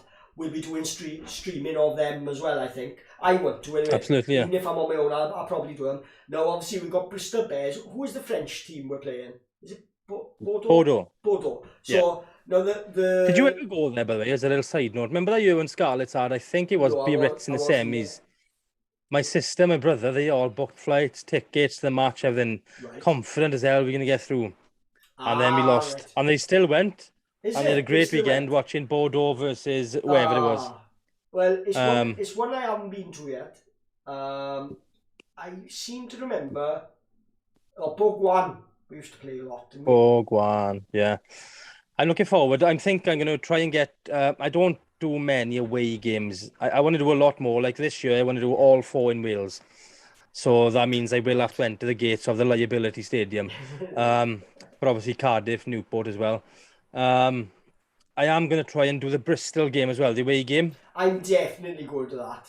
That's The going to be only a great issue for trip. it is obviously the streams that we do, that we're doing are fun. I'm caught between two stools of like, I want to go to the game if it's close, because it's rare that we get one close enough to be able to get to. But we'll That's certainly by then have a format in place that if one or both of us are going to the games, I mean, if we're both going to the games, we might maybe do some footage. We'll have to look at it into it. If we're allowed, I can't see why not. But I'm on about like Scarlet fans, like in the bars. Oh, absolutely, yeah, on the bus and stuff. You know, yeah, of course, on the definitely, bus, yeah. Leaving Park Scars or wherever we're leaving from. Yeah, that'd be outstanding. This takes me back. I mean, no, this channel, unbeknown to me, was born in my head in 2000. When do we play Toulon in the quarter-final? 2017, 2016? No, wait, I'm about way back, first time. Oh, right, yeah. Shit, I can't remember, to be honest with you. It wasn't a quarter-final of the Heineken Cup. We'd been knocked out of the Heineken Cup, but we'd been put into the quarter-final of the... Against them. Against the Shield. And they were on the way up, weren't they? At that time. Because they were throwing money, but they were still in the smaller tournament. And we got Didn't they have like Johnny Wilkinson playing for them? Yeah, that's it. They still had Johnny Wilkinson, and they had a few Saffers and New Zealanders. Now, those who know me know about it. At the time, I passed my test from a motorcycle, and I just bought the first sort of like bigger bike, a proper bike. And it was me and another Scarlet fan, Bryn Whalon, sorry. What was it, Bryn Noel? I can't remember his name on Scarlet Fever. I'm talking about anyway. And we decided to set off by motorcycle down to Toulon, right? I think it took us about 2.5 days of riding. Now, I think I've told you this story, but I want to tell it to the viewers, is that back then, I had the first smartphone that you could get, more or less. Because up until then, they were all like Blackberries. They still weren't a smartphone. Yeah, they're a bit naff. They were all like Nokia flip shell things, Samsung flip shell. But I bought the first Samsung Omnia, and you could Google it. The Samsung Omnia was literally like that, right? It was the same size as what smartphones are now. Because they went big, then they went small, then they went big again, right? But it was the first That's right. phone with touchscreen as well, okay? But Samsung Omnia was Windows powered, Microsoft, right? So it was a computer. An amazing video on it. So while we were riding down, I documented a lot. I took so many videos on the way down, and I was like, when I get back home, I'm going to put them all up on video. I had this idea for this channel back then, when YouTube was all the way back then, like. All the way back then, right? Without realising what I was thinking. But I had this urge to, like, Scarlet fans and the culture needs to be seen. But not enough people realise what the Scarlets away games and culture is like, it doesn't get promoted enough. I don't think, for whatever reason, I'm not slagging them off, but the club don't tap into it enough for my liking. They certainly don't tap into the fan base that we've got in East Wales and in England. There's fans in Italy of us. He's posting. I bet there's some all over the world, mate. Mr. Ian, he's called, on Scarlet Fever. He's posting every day on there. He's got no links to Llanelli or West Wales. Yet he's an ardent Scarlet fan. He comes to home games. There we are. From Italy. Excellent. Must be on. Not enough is made of these people, of the story, you know what I mean? For me. Yes, yeah. Anyway, going back, I make all that footage. That's where we come in, then. That's where we step in. Yeah, I mean, I made the trip down there on the bike, and I took all that footage and pictures and singing in the bars and stuff like that. It was fantastic footage I'd managed to get, and I was going to make some good videos out of it. And I was in a bar in Toulon, and I left my jacket in a pub. And when I went back, it was shut. I went back the next day, and it had been stolen, the jacket and the phone. No way. I lost everything. So all the way home, I couldn't text anybody. I had no phone. It was when I was gutted about it. And we'd lost as well. But I'd had the adventure of the motorcycle ride. But I only had about 4 photos that Brynwelon had taken, where we were outside on our bikes. We were outside the there's a racetrack there, Paul Ricard, the Paul Ricard racetrack. Right, yeah. Paul Ricard is like, he does the drink. It's not a liqueur, what do you call it? I don't know. Like martini. Okay. It's like that, basically. But he's the money man behind that area, behind that region. He's the Penderyn, or he's the Jenkins Bakery of that area. What's the region called? I can't remember what it's called now. The region of like Saint-Tropez, Nice, Toulon, and all that. Oh, I haven't got a clue in the geography is not my strong. Anyway, we'll look that up again. So yeah, I mean, well, we're coming up for an hour and 40 minutes. The viewers going up now. We've been online so long, and they're like, oh, let's go see what they're on about. You missed it all, boys. The viewers are going up now. Yeah, looking ahead, stay tuned, boys. All right, I think it was not a game of what was that?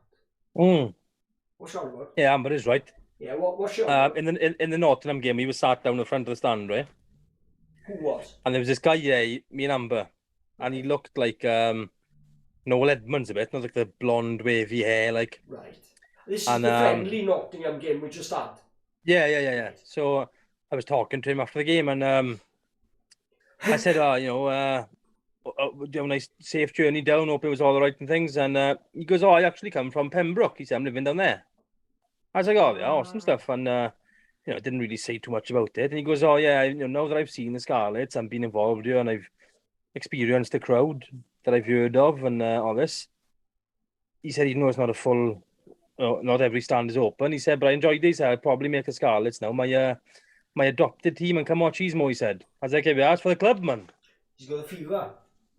Yeah, he picked it up. This is it. There's no he was clapping our tries. No, he was clapping our tries and cheering our tries more than this. And he's a Nottingham fan. But I think he just enjoyed watching a nice game of rugby, to be fair, because it was quite good. There is a misconception that only Fijians and New Zealanders and all these, that you see that sort of rugby, right? Do you remember when the Lions scored? You know when Sanjay made the break against New Zealand for the Lions? Yeah, that's right, yeah. And they scored that length of the field, right? And it was John Fox, Sanjay, and then O'Brien. Sean O'Brien, wasn't it? Sean O'Brien finished it off, right? And they were all like, oh, what do you feel like to score a try like that? And I loved the response. It was either Foxy, I think it was Foxy, but I might be wrong, it might have been Sanjay. When they asked him about that try, and he said, you need to go to the back of Scarlets, boys. We score them every week. in fairness, that try wasn't that special compared to some of the ones we've scored. Compared to like Tyburn v Bath and... Yeah, exactly. Yeah. What's that the other day? How do you go from being put on your backside at home by a lock onto a lion stone? Right? Anthony Watson, I'm on about now. Right? Sorry, I should have clarified that. How do you go from that? Made him look stupid, didn't he? Yeah, how does that qualify you to get on a Lions plane? I won't say too much about they were on the same plane as well. I bet they were sat next to each other on the plane. That was a good conversation. I bet you there was some jokes there, when like, when they first went to the team hotel after the squad's announced that. Anthony, nice to meet you. I'm Tig. Remember I stepped you up in the wreck, made you look stupid. Yeah, that's me. How you doing, pal? How long is the flight to South Africa? Because if they were sat together for that long of a flight as well, that's awkward. They must have talked about it. Awkward. And I bet you all the other Scarlets boys were ripping him a little bit as well. No, Ken and Foxy and all them. I bet you they had a few things to say about it. Like that, for me, that's one of the greatest ever Scarlet toys. Yeah. Absolutely greatest ever. That will be replayed on videos. That was a big game years. Where we were going out and Bath needed to win that. I think they went out then, didn't they? Because they lost to us. Yeah, they did. Yeah, because they lost to Toulon as well. That's it. They needed to win that. That's right. They lost the week before, so it made it a must-win game. Whoever lost was going out. Although whoever won still needed to win their remaining game as well, didn't they? Yeah, that's right. And that's why we had to beat Toulon at home then. Toulon. I watched Toulon training on Furness, had they? Or the day before. They were having a team run down to Furness Rugby Club. Pissing down, it was hammering down the ring, and they were doing a team run, man on, who's storming about. Crazy, isn't it? It's funny, you know, it's amazing. I bet there was locals there just coming out to say, it is nice to see. You know, I'm one-eyed Scarlet fan, but at the same time, it is nice to see different cultures. Like, one of the biggest cultures that took me back was going to Clermont Stadium with the Michelin sponsorship and the colours and the flags and the steep stands. The atmosphere there is a cauldron. It's a different mentality of we're loud and noisy, but we tend to do it when we're reacting to something, whereas they are just like from the first whistle is just like party noise. You know, it's football just noise for noise sake, like, you know, and you struggle to keep it, even if you're quiet in it. They're just as noisy. It's just they're booing and whistling their own team. Then you know what I mean. even if you get them a turn in their own team, it's still noise, but it's good noise then because it's. But that then does make the home team react because they know, you know, that culture. They know they've got to go to the bars and the restaurants within the town. And it is like Connecticut used to be, where people wouldn't even look you in the eye. They draw the curtains if you lost, if you had a bad game. You know what I mean? It's not quite like that anymore, but it did used to be in Connecticut. But I can't think of anything else we're going to cover today. No, we're going to do. Are we going to be doing when the new kit launches? Are we going to do something for that? Yes, I mean basically. Is that our next live? We are going to be, now that we've got everything set up. We've got the thumbnails, we've got the scoreboard, we've got everything starting soon screen. Oh, I was going to ask you guys, a lot of them have gone now, but did you enjoy the logo and the intro that Chris has made? Because I don't think I've asked that already, have I? But I think you might have, I can't remember. Yeah, but we are. There's one thing I need to do, I'm looking here now, and one thing I need to do, thanks for watching the screen. That's the next project now. That's the next one. It'll all come there, but I hope all you guys can see that every time we stream, we're trying to do something. Like we've got loads in our mind that we want to do, but it's bit at a time we've got to do it in between streaming. You know, because it does take a lot of time. We're working as well. And if you guys have any ideas of things you'd like to see or think we should do, pop them in. Sorry, go on. I know, just saying, if people have got any ideas of things they want to see or want us to do, pop them into on a message on Twitter or in the chat here, even, you know, we'll be more than happy to have a look at it. If we can do it, we will. I wanted to say that as well, and thank you, Chris, for no, you're good for me. Because I wanted to be about, not just about what, I mean, no regards to the score, but there were certain things we've done because it's what we wanted to envisage as what we'd like to see as fans. A good logo, clean, smart looking, the cool little thing about the scoreboard and things like that. I mean, we were like big kids when we made that scoreboard and we started using it and testing it. We were like little kids, weren't we? Look how cool it looks though. It's got a time on there, it's got a clock and everything. It is. I can't wait to use it again for the first game. As an aside, I do want to acknowledge, perhaps some of you noticed the glaring error that I made in setting it all up. I am aware of it because when I said I stayed up till 5 in the morning when I watched the game, but I also watched our stream back briefly, and I noticed quite a few things. There was a few times I cut Chris off because I didn't laugh at something funny he said because I was concentrating on something else. It is difficult to try and balance your mind, but the glaring error that I am going to try and fix is the scoreboard has got one inaccuracy that it's not authentic in one way, and that is that certainly for the opposition name should be in Welsh. And I forgot. Okay. Is it Caerleir? Is Leicester? Caerleir, I think, is Leicester, yes, yeah. I think so. So it should have been Caerleir, but thank you for excusing me this one. I will try and endeavour to find out what Edinburgh is in Welsh. Caeredin. Of course, yes. Caeredin. Caeredin. So it shall be Caeredin. I won't be changing Scarlets though, because I prefer Scarlets as just normal. And I don't I know that there is a Welsh translation, but I don't think there's need for it, to be honest. You know what I mean? Whereas... well, there's an idea, pal. You can have it rolling, scrolling. So you have Leicester, couple of spaces, Caerleir, and Edinburgh, couple of spaces, Caeredin. So it's a multilingual. Maybe do the same. We're covering all. We can chuck it in Spanish or whatever you want. Like, I got Russia. I got a bit of Russia. But, get Russian, and then just in case we get some Russian Turks. There's a good reminder. Popper the Sailor has said, and it is actually something I was thinking about, that in amongst our, we've got our intro, our logo and our intro. We're going to be changing the audio to that. If you heard it, it's just Scarlet fans chanting at the moment. But we are going to select an audio. We're either going to record one at the ground, or we're going to try and find a better one of singing like Sosma Mark or something like that. But let us know if you've got an idea of yourselves. Regarding the, obviously we've got starting soon screen, the scoreboard. But Popper the Sailor has just said there, is there a schedule you have planned for the season? Because the games are all over the place, we've got to react to where the games are. We'll have like a template that we do around each game. So there'll be prediction of the team, announcement of the team, and a reaction to that. Then there'll be the streaming of the game. Then there'll be a quick reaction, maybe like an hour after. Then the following day, we'll have a quick come online and discuss the game if there's any talking points, and a look ahead. Where possible, we want to try and drag in a fan of the opposition if we can find one that's willing to give an interview. So there's going to be a structure to each game as one game goes, and then there's a reaction, and then looking ahead to the next week. There's going to be a structure that we can follow, but because the dates always change, that's all they're going to be. Is they're going to be structured to. We're going to try and keep them to a structure of the day before the game, the day of the game, the day after the game.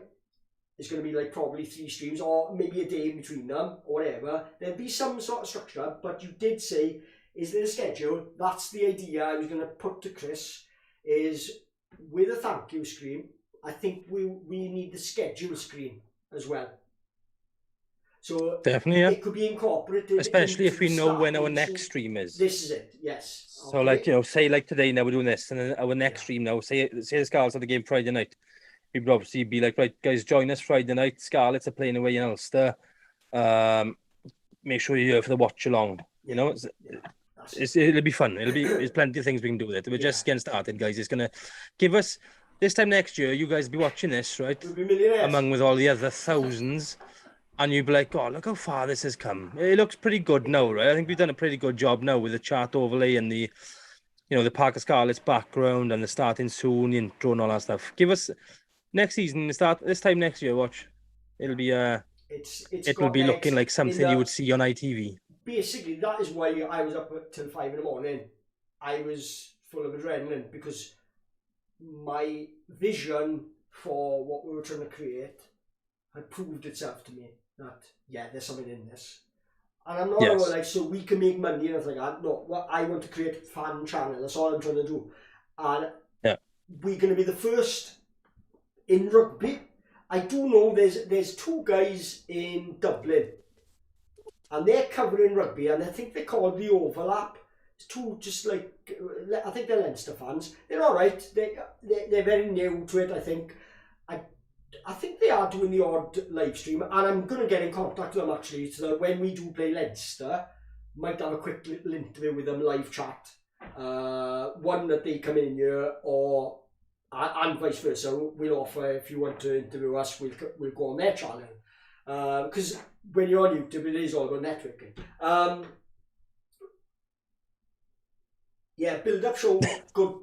day before the game. We're going to incorporate that into. We're going to have a team prediction. We're setting up. We've literally been doing it. This is some of the work me and Chris have been doing. We've been literally, and you should see how our minds are working on this, right? We are trying to create, very much like football streamers do. They do a team prediction about 3 or 4 nights before the game. They do a team prediction. And me and Chris are going to do a team prediction with the chat having an interaction into choosing the team with us, right? But to get a rugby pitch with the positions and all our squad players cut to size for me to be able to drag them in for you visually, right? But we had ideas of the players' tunnel so that they came out with the players' tunnel. But then we went a step further. We even cut a team bus so that the players would come off the bus, right? Down the tunnel, onto the pitch, and then into their position, right? And then we turned around to each other and we were like, I think we've gone down the rabbit hole here. We're we got a bit too far with this one. We stripped this back because we were running out of space on the screen. So we had to have a rethink. I was starting to look at photos of the M4. I was to see how far with them we can get them, like, you know. So but that's something to look out for. The week leading up to the Edinburgh game, we're going to have those little things where we're going to do a team prediction. It's going to be the first time we're trialing it, so it might go wrong live on TV, but it is what it is. We'll try our best to do a team prediction. Then once the teams are announced, we're obviously going to be a bit quicker in reacting to it to what we were last week, because we were literally setting the stream up. We'd only discussed this channel in the coming home from the Nottingham game. And then we had smashed it out. A few days to try and sort of get Streamlabs set up, and then it was like literally the team was being announced, and I was like, well, we're not ready yet, but shall we just go live? You know what I mean? And I think we bottled it the first time, we just recorded it.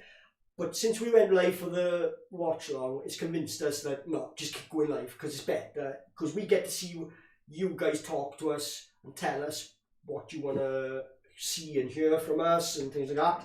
You can interact with us. It's a lot better. I think the future is live streaming rather than recording videos and waiting for people to watch. It's more interactive, isn't it? Sometimes you watch a video and you wish you could say something at a point in the video. Whereas for me, it's hard at the time, right? Because I've got a lot of things to keep an eye on, the chat and keep it flowing and remember what I've got to talk about and things like that. But for every bit of extra hassle it saves me hours and hours in editing, right?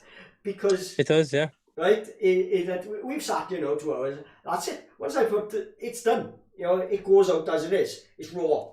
Whereas editing, I'm the same then. I'm OCD with it, and I go down the rabbit hole, and then inevitably, there's been loads of times I filmed on the bike, done a vlog, brought it home, looked at it, edited it for about 2 hours, decided I don't like it. I'm not putting it up. And it's got wasted. It's still on my hard drive. It's like it'll never be seen. Because it's pointless showing them now because they're previous games. And that's the point as well, is there's a big turnover of the content. It's only got a shelf life. So it's got to be out there quickly. It's got to be live. Yes, of course, yeah. You know what I mean? So, talking about languages here, there's a couple of comments on the languages. Now, I got some friends that I talk to in Venezuela, Spain, Italy, all over the world, Russia, and when they saw I was going back streaming, they were saying like, oh, you need to put subtitles up so we can see what you're talking about. The thing is, have you ever seen subtitles trying to do a Turk accent? Subtitles it goes all over the place. I haven't got a clue. They don't have a clue what we're on about. It goes all over the place, yeah. Exactly. So it wouldn't help, basically. But certainly, now Chris is, I found out that Chris is fluent in Welsh. Excuse me. Absolutely. So it makes him even more valuable to the channel, because I'm not fluent. I understand the odd word, and I can. That's one thing I've been meaning to ask you, and this is a prank. I know you're not about little pranks. Perhaps I should say that. Here we go. No, it's like, so you say, because every time I hear someone say they can speak Welsh, I find that they fit in. They can't really. No, right? Fibio. So I'm going to test you now live on TV, right? Because there's a phrase I've always live on wanted to TV. know. Here we go. Yeah, live on TV. And there's a phrase I've always wanted to know. What does it mean? And nobody can tell me. What does ddim yn gwbod mean? What does what mean? Ddim yn gwbod. Ddim o gwbl. Yeah, ddim yn gwbod. Like not at all. Huh?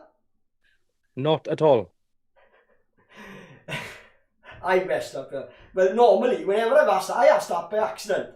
And the guy said, I don't know. And I said, I thought you said you could speak Welsh. Because apparently that's what I thought it meant. So I was doing like that. Hey, you've killed it. You've killed it. Thankfully, there was only a few viewers. What does it mean? Yeah, dim o gwbl means not at all. So if someone said to me... I've always thought that meant, I don't know. Because I asked the guy in work, I said, what does dim yn gwbod mean? Dim yn nabod means don't know. Oh, well, I should have asked that then. So if someone says to me, oh, hi Chris, are you an Ospreys fan? I would say dim o gwbl, which means not at all. Right, okay. Because I asked that. I asked a guy, I'd heard it said in matches and heard people talking about it. I was like, what's that mean? Dim yn gwbod. And when I asked the guy who said he could speak Welsh, he said, I don't know. I was like, I thought you could speak Welsh. He goes, no, it means I don't know. No, it doesn't. It means not at all. No, see, so he couldn't speak Welsh. So I was right then, he couldn't speak Welsh. He was lying too. So if you want to say, I don't know, it's sai nabod. Or rydw i ddim yn nabod. You know, there's a couple of different ways of saying it. Okay, right on. Rydw i ddim yn nabod. I'm quite confident in my pronunciation and for someone who's dyslexic, I'm okay with reading Welsh. If it's basic Welsh, once it goes into mutated, I'm like, oh, I struggle with Mutated? it. No, they mutate, don't they? They mutate the words. Yeah. Yeah? There's loads of, There's like... There's a famous... certain... Sorry, go on. You could say something like, let me think now. So you'd say some words, so you'd say, I'm trying to think, I've gone blank now. Yeah, we are. So you'd say cerdded, right? Which means walking. Mm. So then if I was to say something like, he was walking, you'd say, roedd e'n cerdded. Right. Well, so it changes from K to CH. Cerdded. This is what, it was Rod Gilbert was doing a sketch about it, about trying to learn Welsh. Have you ever seen that sketch? I think I have, yeah. Because he did He's funny as hell, Rod Gilbert is. Didn't he? He took part in that programme where there were celebrities that couldn't speak Welsh trying to learn. But he did a comedy sketch about it, and he was saying about Newport is Cas Newydd. But in certain times it's Gas Newydd. And then Gas Newydd. So ACE Gas Newydd. Yeah, equal and then rugby. there's an N in front of it, he was saying, I think. Ngas Newydd, right? Oh, Ngas Newydd, yeah. Yeah, that's it, yeah. NGH, yeah. And obviously it's the grammar, we're talking about the grammar, and that is confusing to me. But in fairness, it's not just Welsh. It took me years to understand. No, I'm not for... Is Welsh a language that is male and female based?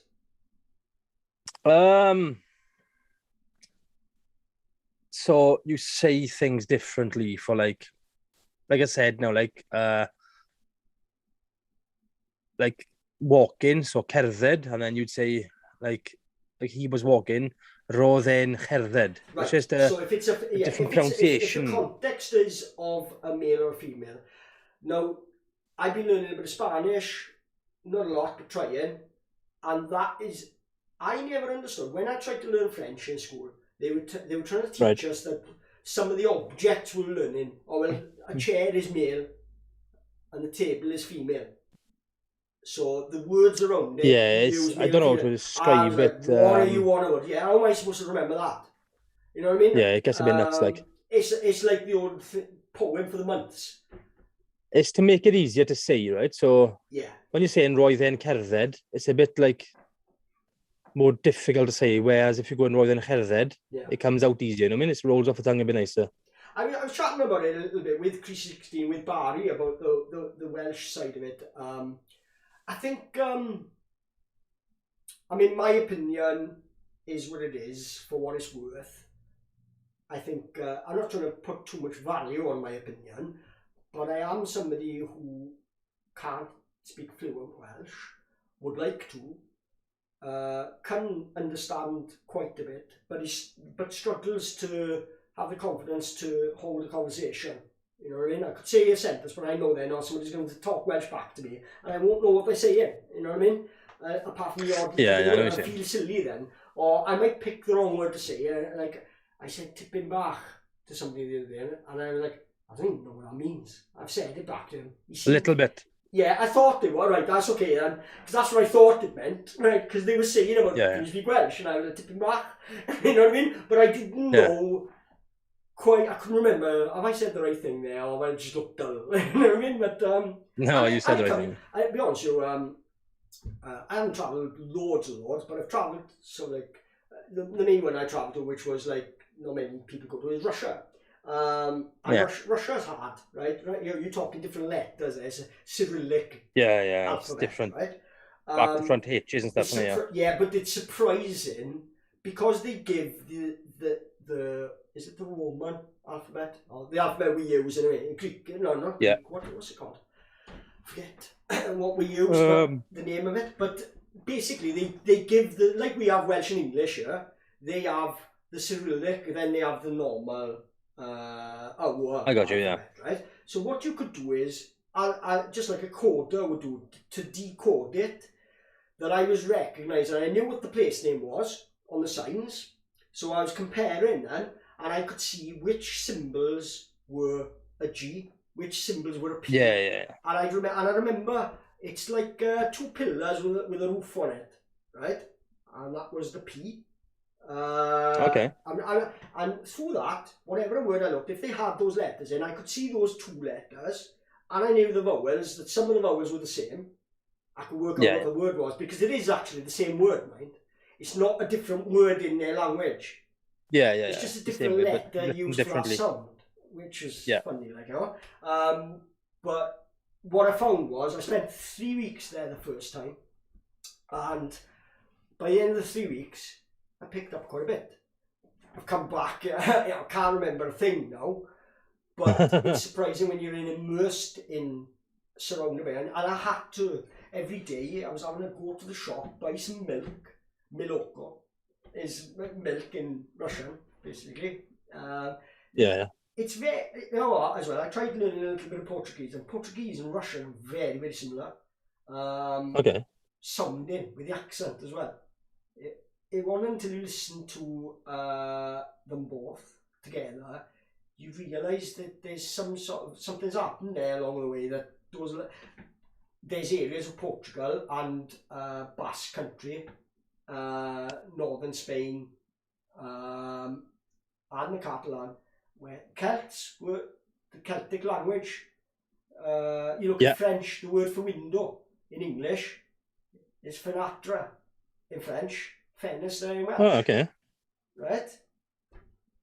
It's Irish. It's all got that Gaelic influence of tribes would go, you know. Gaelic, but there's Gaelic as well, isn't it? No, I don't mean Gaelic as in the was, I mean on a pizza, like Gaelic flair. You know. Oh, okay. Yeah. Popeye, where did you go for a walk, pal? What's he on about? He wrote in the chat, AC allan am dro, means I went out for a walk. Oh, right. Yeah. See, Scarlet Fever TV, guys, not only do you have a good chat about all things Scarlet rugby, we also teach you some stuff as well. Yeah, why not? We teach you some stuff as well. Well, we've been over 2 hours now. We said it was going to be... You know, what was my saying to you was, when we made a cup of tea, I said, right, you've done the thumbnail. It's going to be about half hour, 45 minutes. Half hour. If there's people in there, we'll stay for maybe an hour. I said 2 hours later. But... it is what it is. At least there's information out there. Absolutely. For what we're trying to do. It was only really a catch up today. And I think that's it, guys. We will catch you. Now, I'm hoping to get Amber on the end of this week. Maybe Thursday or Friday. Depends what time, but yeah. Yeah. I don't know how you are regarding streaming, like I was saying, watching the opposition, because Bristol Bears obviously, it might be interesting to watch to see how they go. Yeah, we can definitely keep an eye on the results and But things. Yeah, have you 100%. got the access to the game? That's what I was wondering. If I haven't, I'll get it. No problem at all. Right, okay. Because if we've got a hole to fill, we can fill in with that. But to be honest, there's going to be a lot going on in the build-up now. Talking of Phil, he's been released by the BBC. Phil Steele. Oh, I Get know. him in That was here. the other one. Is just as sad as all the other sad. You know, they're obviously sad, different sad, but that was. And you know what? What was weird about that one was when he first came, I wasn't really into him. I didn't. No, I was exactly the same. Then he grows new, didn't he? And I've grown that he's part of the show there now. Part of rugby, One of the ones that wasn't annoying. That was fun. You know, Yeah. He was a nice guy. I always Yeah, remember. but Phil, if you're watching, pal, you're more than welcome on Scarlet Fever We TV should get to have a Phil chat. Steele in. Oh, that'd be amazing. He'd have some stories to tell us, no? You know what I mean? He'd be good. He'd be a good one. That's a good shout, actually. Because I did send a tweet to him, and I think it was liked or shared or whatever. There was a reaction to it. So Yeah, he's pretty good on Twitter, yeah. Yeah, because I always remember one of the first times I sort of warmed to him was he was talking about his whenever Grav. You know this show with Grav, and I haven't had a chance to watch it yet because we were streaming and stuff. Oh, right, yeah, and the same, yeah. And there was an interview on Twitter with Sir Clive Woodward. Nicholas, who said we were leaving 5 minutes ago, we're back off talking about Scarlets. You've only found the live stream tonight. Well, make sure you pop the bell, click the bell, pop by, because that way you'll get the notifications next time then. Because sometimes it's difficult for us to put the live stream out there because we've got to go live first with the Zoom before we can get the link ourselves. And then we're live streaming, so we haven't got a chance to be able to share it with everybody. So if you could, one, click the link so you get notified. And when you see us going live, could you share it as well, please? That would be amazing. Thank you. Going back to what we were saying about my first warming to him was you were talking about Grav. You know, like Sir Clive Woodward was doing the interview the other day, he was talking about Grav. But I remember Phil Steele was telling a story about Grav. He'd say every time he saw me, he'd shout out in the middle of a crowd, "Phil Steele! not a bad fullback. Not a good one either." And, you know, that's such a Grav thing. That is such a Grav thing. You know what I mean? And I think, to be honest, you know, that is such a Llanelli and a West Wales thing to say. You know, you shout out, if you know, even if you don't know them that closely, you will shout out in a crowd and embarrass them, right? You know what I mean? Yeah, From across the street, right? And banter them basically publicly. And you grow up in West Wales, in Llanelli especially, you grow up sort of like with a mental toughness of like not being fazed by anybody. It's more you know what I mean? Because a lot of people don't grow up in that sort of environment, and they're very sort of like hurt by anybody who says anything. I don't think you can hurt anyone from Llanelli or West Wales with words, because we're just as bad to each other when it comes to words. The only words that hurt me, pal, is when people badmouth the Scarlets. I get angry with it. Like, but apart from that, they can say they want. I don't give a toss. But we normally argue black and blue to prove them wrong. Then it's not about being hurt. Yeah, we get into debates and into the zone. We go off the rails. Yeah. Yeah. So. Can you get Jiffy and Nigel Owens to tweet about the channel? It'd be awesome if we could. Yeah, I think we should try that. I'm still waiting for old boy Nick Beard to give me access to the Twitter. So. That was on my mind today, actually. But I can work my magic there then. It doesn't come across well for us to be asking for a tweet for our channel off like celebrities. It doesn't look good. But by all means, if you guys want to share our link or tag people in our links because you like the content, then that would be, we would be eternally grateful for that. But we can't do it. It's not a classy thing to do. It's like a YouTube thing. Like there's certain things you don't do because you're making yourself out. You've got to stand by your content and let your content breathe and let it go when it needs to go. If you're artificially getting, you know, people say sub for sub. You're artificially getting followers that don't really want to follow your channel. They're not interested in your content. We only want people. I'd rather have 10 people that like it than load of followers that never show up for the live streams, you know. Absolutely. So yeah, but that's it, Jack Smith. I mean, they will be there because they are quite long as well, but some of them, and we are trying to trim them down. Hopefully, the Amber one might be short. I don't know. What's she like? Gabbing? She like to gab. You might have to have a day off work the next day. I might have to book extra bandwidth there. Yeah, she. Hey, it's Machynnes. We got loads. Machynnes. Oh, brilliant. But yeah. Regarding, just share it everywhere. People are. I mean, we were thrilled as soon as we set up the Twitter that the actual official Scarlets Rugby Twitter followed us, which they did. Yeah, that was nice. Big move. It was a nice feeling from regards in two ways. One, to get the recognition.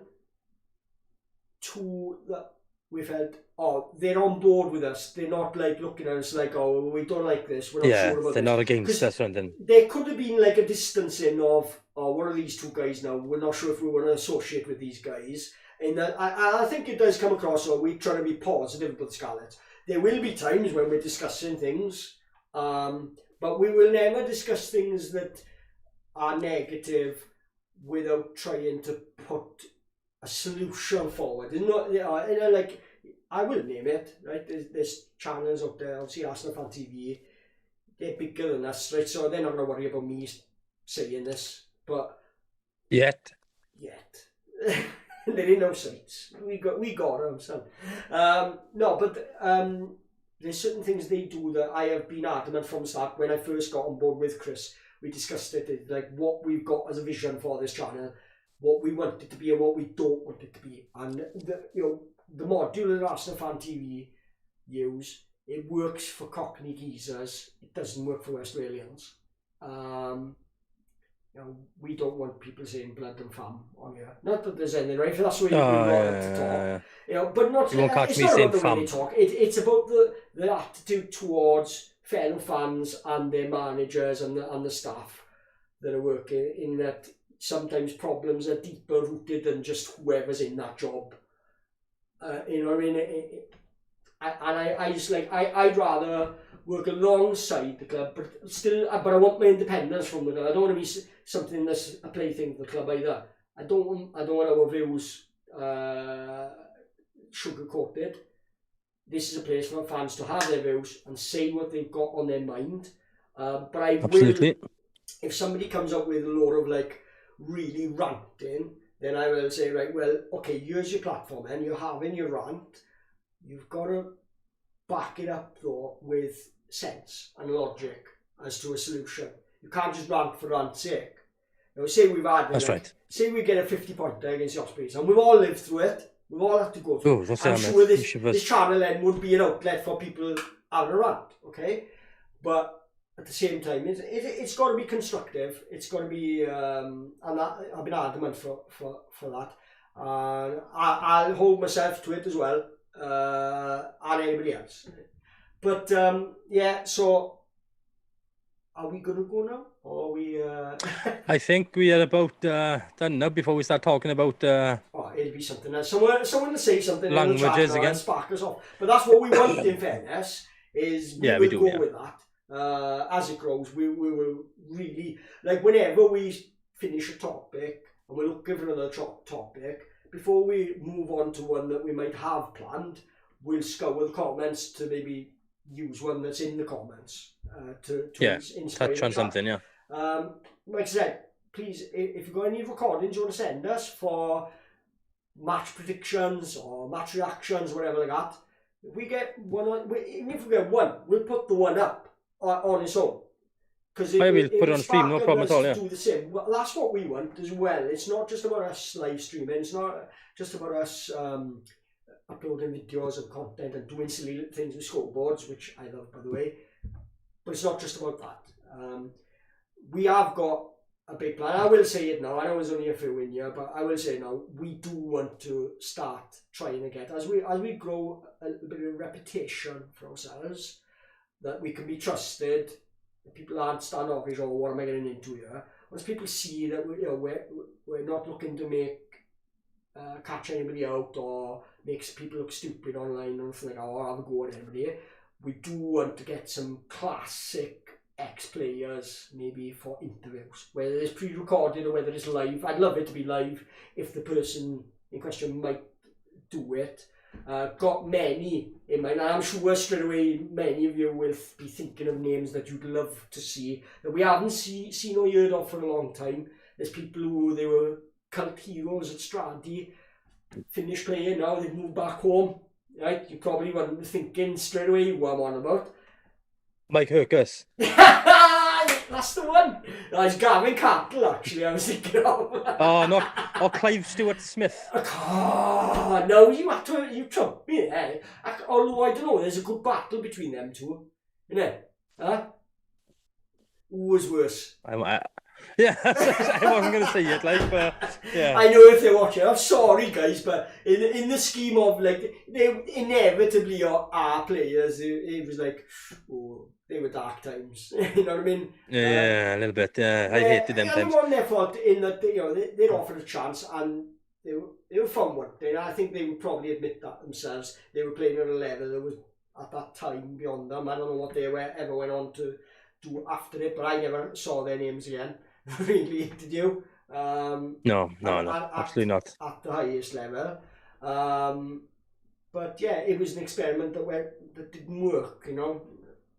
So it is what it is. Yeah. It didn't, in fairness, there was an environment that wasn't great either for those players at that time. Yeah, I suppose you're right. There was wrong decisions going on everywhere. Who knows, isn't it? We're going from the frying pan into the Arwell Thomas fryer. That's right. You're right there. That was I think Jack that Smith. was my darkest point. That was my darkest point. When I remember being up in Wine Street years ago. It was like a Thursday or Friday night. And I was in Walkabout. And I was with my ex. And I said, nip to the loo a minute. I'm going to the toilet. Went to the toilet. And went in. And a paralytic Alan Thomas leaning against the wall like that, having a pee. And I walked in and I just looked and I recognised him. I was like, alright. And he looked round Alright. And he goes, saw me looking at him and he goes, he didn't realise I was a Scarlet fan. Right? And he just goes, alright fella. And he goes, and he was all over the place. Right? And I just went, yeah, alright, yeah. And I went to the loo. Had my pound in the jar, had my aftershave on, my droop. From the guy in the toilet, yeah, in the walk. If you've been a walkabout in Wine Street, you know you have free. It's not free. It is free, but you can give him a pound, and you have droop sprayed all over you, right? Oh yes, of course. Yeah. But now that might not seem like such a big deal. We were playing Toulouse at home the next day, and Arwell was steaming. That's why I couldn't even say hello to him. I was just like, force. I was like, we're screwed. I went outside half. Yeah, I think he had that. He didn't have a bad game, actually. I think he had an okay game. But I'd seen him the night before and he was like, steaming. I would have been the complete opposite and I would have said, Arwell, what the hell are you doing? You got a big game tomorrow. Get home, you clown. What's wrong with you? Getting wrecked the night before game and telling Gareth. I tell you, I'm going to phone you. I'm going to phone the club. It's for the bloody club, man. Get out. I just remember, I was like, there's things going on here. The club was going to a place as well where, I think not long after, did we lose Peel? Pretty sure, yeah. And I think he probably saw things happening at the club there, because once he left then there was big things happening at the club, wasn't there? And yeah. It wasn't good. I don't want to dwell on those things. Right, anyway, I think we'll leave it there now. I'm sorry, I shouldn't have. Yeah, one quick touch on what Jack said there, our boy Jack Smith. Right. Kit launch, what do you think they do for it? I don't know what they're going to do. What I'm hoping for is something absolutely nuts, to be honest with you. I'm sick of seeing other clubs having these absolutely beautiful, wacky kits. And we come out with a plain red shirt with just sponsors all over it. I'm hoping we have something a bit wacky. What you're saying in normal circumstances holds water. But have you ever heard that saying? You can't polish a turd Yeah, that's it. Yeah. And I'm wearing it now, right? And this wasn't too bad because it was early on in the relationship, right? Yeah. Let's just see it out, boys. It is what it is. Yeah, let's see what happens. Let's see Don't what happens. I expect just hope there anything. was something nice And to be looking, honest, like something I'm quite eye-catching. happy in the kit they're in. Just leave it running the same one. I can't even be bothered. Because there's a good chance, this is it, be careful what you wish for. Because look at the track record of this company that they've had with us, right? Do you think it's going to be a step in the right direction? Or do you think it's more than likely that they will come out with something far worse? And it wouldn't surprise me, right, as the company, given their customer relationships, right, because they've had some poundings of Scarlet fans, and rightly so, I'll say, right? Yeah, but I'll say so too. I could see them coming up with something ridiculous for us just to spite us. I think whoever's in charge of them, obviously the Scarlets go and say, look, you want a kit, blah, blah, blah, you need this, and this on it. Okay, cool. Come back with something for us. I think the bloke who's doing them designs hates us, and he's just trying to make us look daft. Well, if you look at some of the other designs that they're doing for other teams, they're not so bad. Yeah, that's what I mean. And it was always and the Cardiff with them as well, I think. I'm not too sure, to be honest. Aren't Wales with them now, I think. Wales with them, yeah. I quite like Under Armour. I'm wearing trainers and shorts Under Armour, and their quality, they're not brilliant, but and everybody knows me, knows I love Adidas, right? But I could be quite happy with another make. But anyone who just, I mean, yeah, from a Liverpool point of view, who do they go with? Who was the kit they had last? Not Nike. Nike, innit? No, Nike now, but before. I don't know. It's New Balance. New Balance, right? They were quite like new on the block, obviously, pardon the pun. They weren't the best, but you know what they did? They got the club. They researched the club, they researched the retro kits, and they came out with the first one. I think the first one they came out with was the white V-neck with the white sleeves, and it went back to that old Hitachi kit that Liverpool used to wear in the 70s, right? Plain red, got the colour right, crimson red, right? And this is where the big bugbear for mine over the years, because, you know, our kits over the years by all these different clubs, they've just gone for red. We're Scarlets. There's a difference. You know, look at your colour chart. It's not red. Yeah, exactly. It's scarlet. We're the same colour as Wales. That's not what we're supposed to be in. You know. No, exactly. What disappoints me the most is, and this takes me into another subject that we weren't going to cover, but I am going to just quickly mention it because of what we're going into now. Every year, not every year, but every time there is a contract, no matter which club is doing the contract for their kit, do they ever get the fans involved? We're the ones going to wear it. And the players, yeah, exactly. Right? But they have a different version. We're the ones going to wear it. We're the ones going to buy it. So would it make sense from a marketing point of view, from a business point of view, to bring a select spectrum of fans in, right? All different shapes, sizes, sex, whatever, okay? All different backgrounds. They got all the information on us at the club. We do these questionnaires. They know everything about us, surely, right? Yeah. They got the data spreadsheets to be able to cherry pick a few fans from different backgrounds or whatever, and bring them in. And what, you know, because then if there's one that's garish and horrible and everybody agrees that is, no, you can't have that, that's disgusting, at least they've had an heads up. Yeah, exactly. It's, you know, but going back to that, on the fan participation thing,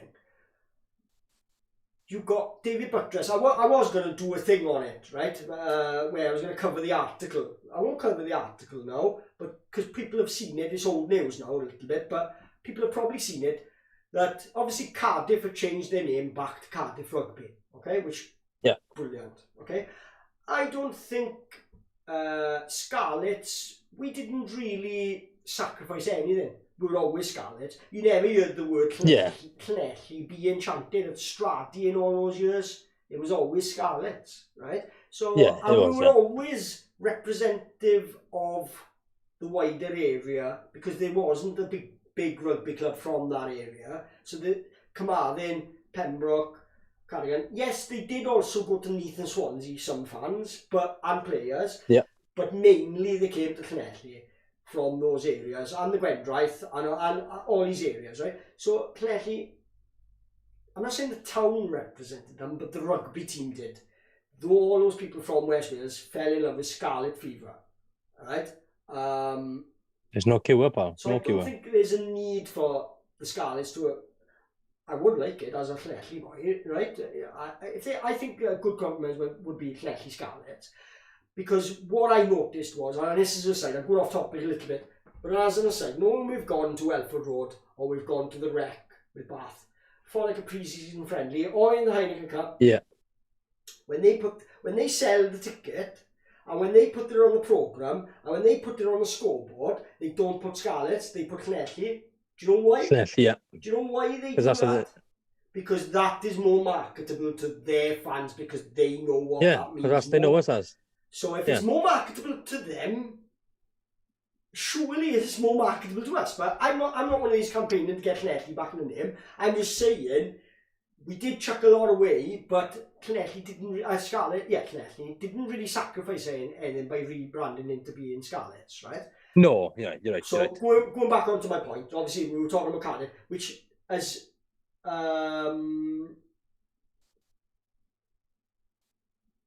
I'll get to that Popeye in a minute. I'm just reading your chat a minute. Let me just finish this point. We're talking about obviously the Cardiff thing. Then going back to Cardiff, the journalists have now asked David Buttress in a meeting about the Dragons, and he said it is ongoing, a discussion within the board that they're discussing what they should do with. Don't bear in mind now, 2003 all this carve-up happened, yeah. Yeah. We're in 2021 now, and they're still not sure what their name is. Just go back to Newport. Yeah? Just go back to Newport. What's wrong with that? You haven't got a clue. I'm sorry. He's been pleasant to me on Twitter and things like that. I'm not going to go at him personally. But it's like, when are you going to wake up? You are flogging a dead horse. Where's all these Gwent fans then? Come on, where are they? They've dropped the Newport name. They've chucked Newport to third choice in their own ground, right? Which is another reason. Yeah. Do you know it's that what has caused the Derby switch? In that we haven't got the Derby with the Ospreys now. So us and the Ospreys have lost our Derby, right? And so have Cardiff. And so have the Dragons now. Lost their Derby on the Boxing Day. Because of Newport football. Because a Newport football has been brought in there, okay? What if we all did that then? Huh? What if we all did that? Let's say we have the Reds in Pakistan and the Reds have primacy over, because that's what the term is that they're saying, primacy of tenancy, right? It's a joke. So, doesn't matter if the rugby ground owns the ground, if the rugby team owns the ground, but they have a soccer team renting that ground, the deal is football must have primacy of tenancy, even if they're just lodging. So basically, you've got Newport Rugby, who did own the ground, who have then been bought out by the WIU, who are acting as the Dragons, and they have got the ground. And because they've decided to bring Newport County in, they don't get to have a say on any of their fixtures now. They're going to work around the football. I think it's absolutely ridiculous, because what if we all did that? You wouldn't be able to sort the fixture list out. No, you wouldn't. And you lose so many things like that, like Boxing Day derbies. They've been a thing for centuries. Yeah. I mean, why mess with it, like? We used to have the traditional derbies, and then with regionalisation, there was a lot of change. And it's like, this isn't even change for needed. This is just one company being an idiot. They're a loose cannon, right? Yeah, they're affecting other businesses. Don't they understand that? You know? They need to check, like, this is going to affect the whole of Welsh rugby. It wasn't this guy. Where's what's it called? The body that they've set up for the 4 regional teams. I say regional, they're not regional. The whole concept of regional rugby in Wales is a myth. They've never been regions and they never will be. It was a blooming scam from David Moffat. It's a lot of shite. It was, yeah. Right? But it is what it is. I rambled. We live with it, to me. We still support the club. You know, no matter what they're known as, a town club, a region, whatever. And this goes back. That's why, like, a Mawheed was so prevalent. But even that now, I've said many times, that needs to be dropped now. Being thankful for still being here isn't enough for me anymore. No, our motto is I'm lying. Forward. Yeah, forward, let's go. Yeah. Let's go. Enough now. Yeah, we saved ourselves. Of course. Nobody's going to stop. I had no doubt. There was nobody going to make us merge if we didn't want to merge, you know? And there was nobody going to take pro rugby away from Llanelli without a fight, you know? It was very similar. I watched a video on, I know I'm taking it in another direction again now. It's just got uploaded on YouTube. Go and have a look at it. It's a Cardiff v Llanelli, and it's the Copsy punch on Mike Hall. Okay. Which was quite a big thing. In like Mike Hall had just been made captain, and Ian Evans had been taken off captaincy for Wales, and they played each other in a big sort of East Wales derby, and it was bad edge to it, right? But basically, Mike Hall started punching Ian Evans on the floor, so they got into a scuffle, and it was like, it was bad what Copsy did, but it was like, Mike Hall, are you that naive that you're going to come to Stradey Park and punch Ian Evans without something happening to you? Did you really think you were going to get out to that ground without something happening to you after punching Ian Evans? Yeah, exactly. Stupid choice. His name was God. By the fans on the terrace, his actual nickname was God, right? And not by me, by other fans, right? You were never, ever going to punch Ian Evans on the floor in a cheap shot and get away with it. You were going to get punched back at some time. Yeah, someone love you. I'm not justifying it, but it was foolish. It was a foolish action. You know, it would be like, you know, if you were to go to Dublin now and punch Johnny Sexton, you know that one of those forwards is going to punch you back. And if one of them did, you'd be hung, drawn and quartered outside the ground. Exactly. You know what I mean? You know what I mean? He's like a god of himself, and he was. But and everybody tries to put one of the star players off. That's fine, but it wasn't about putting a star player off. There was nickel between them over the captaincy of Wales, and he took a cheap shot on the floor. Basically, that's how it started, and I'm glad this video showed it, because for years Copsy was all over the coals. A very similar incident with Phil John and Duncan Jones. Phil John came out after the winner, didn't he? He took the ban and he wrote a letter of apology, blah blah blah, right? Nobody says about Duncan Jones stood on John Davis's head in front of the terrace. That's what caused it. Exactly, yeah. That's what caused that animosity, because the ref wasn't looking at it. Nobody dealt with it. So he was sticking up for his teammate. Because has Phil John ever done anything like that before or after? No. You know, it was just one of those things. But he did. And he had the he'd be a good. I'd like to talk to him. Mind Phil John on you. I'd like to get him on you and just ask him. Well, you know, how does it feel knowing that you battered Duncan Jones? I would have to get a live stream of them both.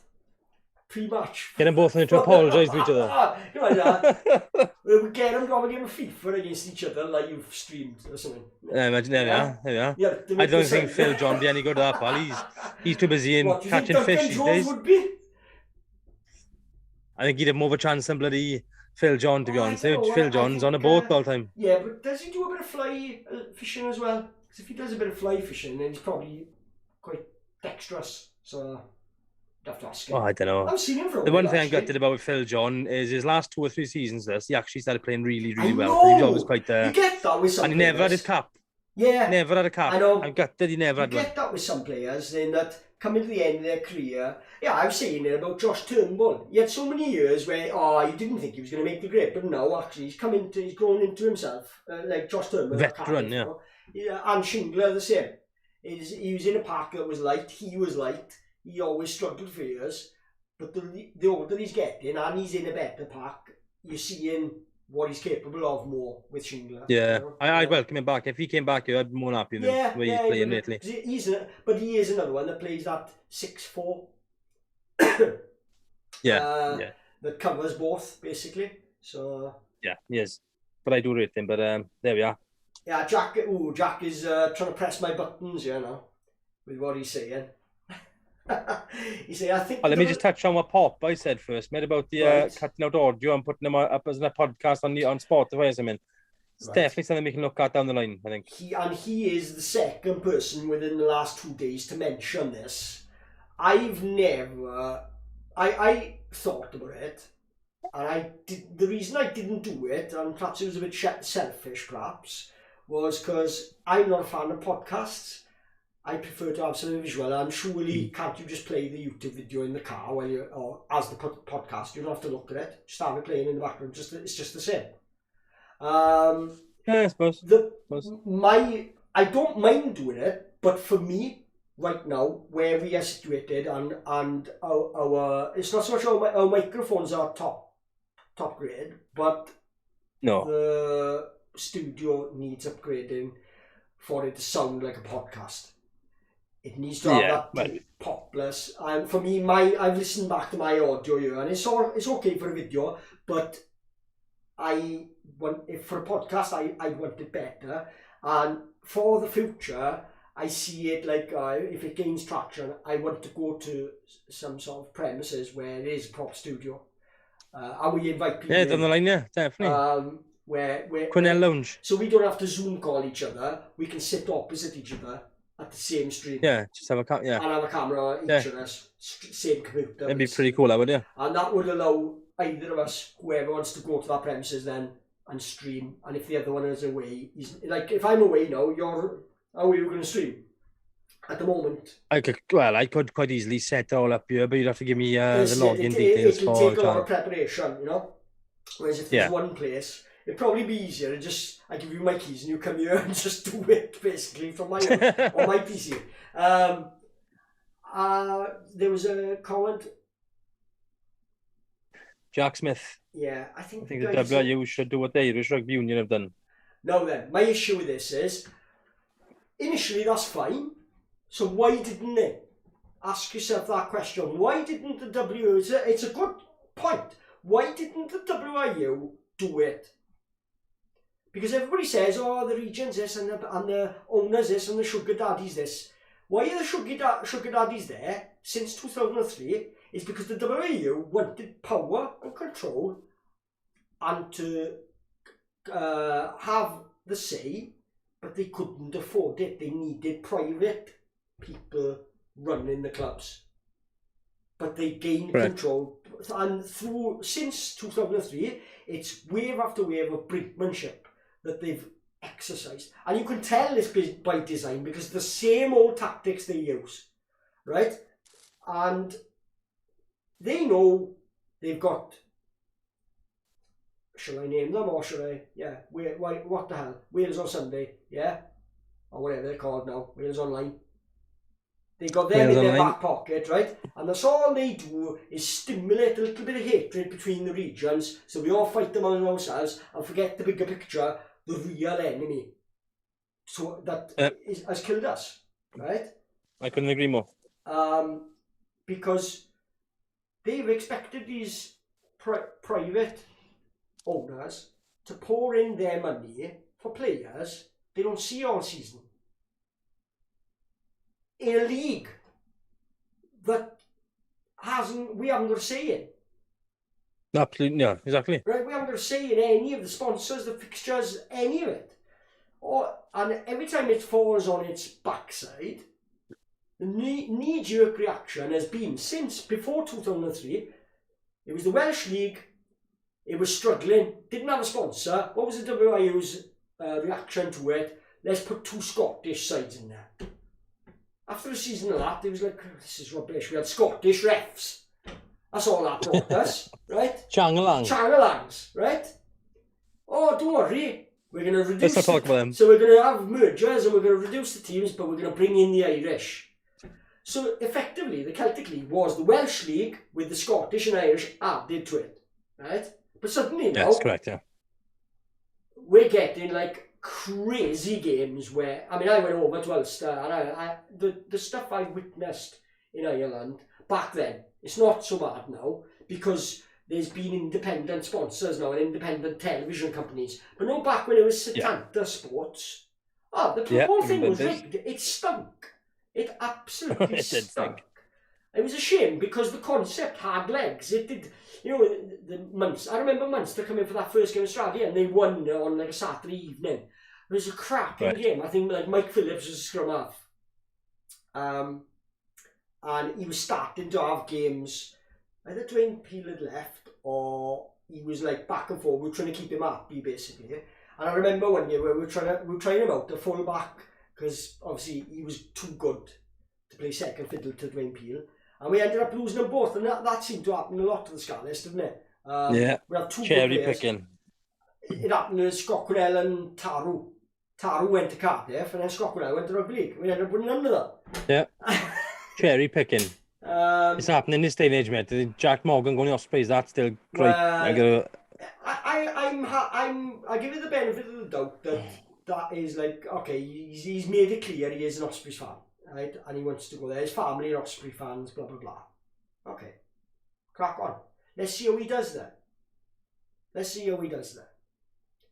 Talking of which, let's just wrap this up then. And I'll just make an observation because I've been watching obviously the pre-season friendlies with all the other games and stuff like that. And I've taken note of the Welsh regions. And Dragons they didn't look too bad in the games they played. I think they won away at Wasps, was it? I'll be honest with you, I haven't really kept up I'm sure with. They beat Wasps away. I know the Ospreys lost in Northampton.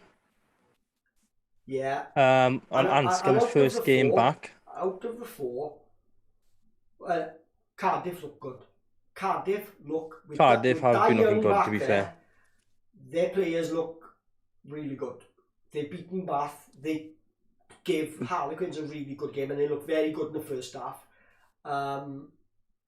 I think Cardiff are dark horses that they're gonna be up in the mix this season. They're gonna give the biggest. I think Dragons are gonna do something this season. I think Dragons will be better than what they were, and I think the Ospreys I think they'll slip up a couple of silly.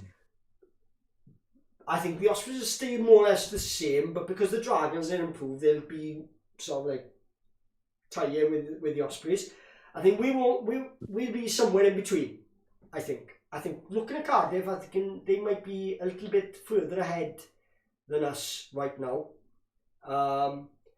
But the key is, and this is what has killed any one of the Welsh teams who does well in the league, okay, is crippled. We have to fight twice as hard. Because we used to have the Dragons there shipping out 5-pointers to every one of our rivals. So we knew every game, if they were playing the Dragons, they were getting 5 points. But then when they play us, they turn it on for us. Because they do. It does tend to happen. I think we're the club people love to beat, mate. Sorry? We are the club people love to beat. Definitely. We have been the same for years. We used to have it years ago as Clechy. I was talking about going to the terraces and running the gauntlet on the terraces. Because we had that aura about us that we were billed as Cup Kings. We were the big side. I didn't realise until I started going around South Wales of the mentality there was like, all right, okay. It took me back that we were by a lot, and not everybody. There were some good welcomes as well.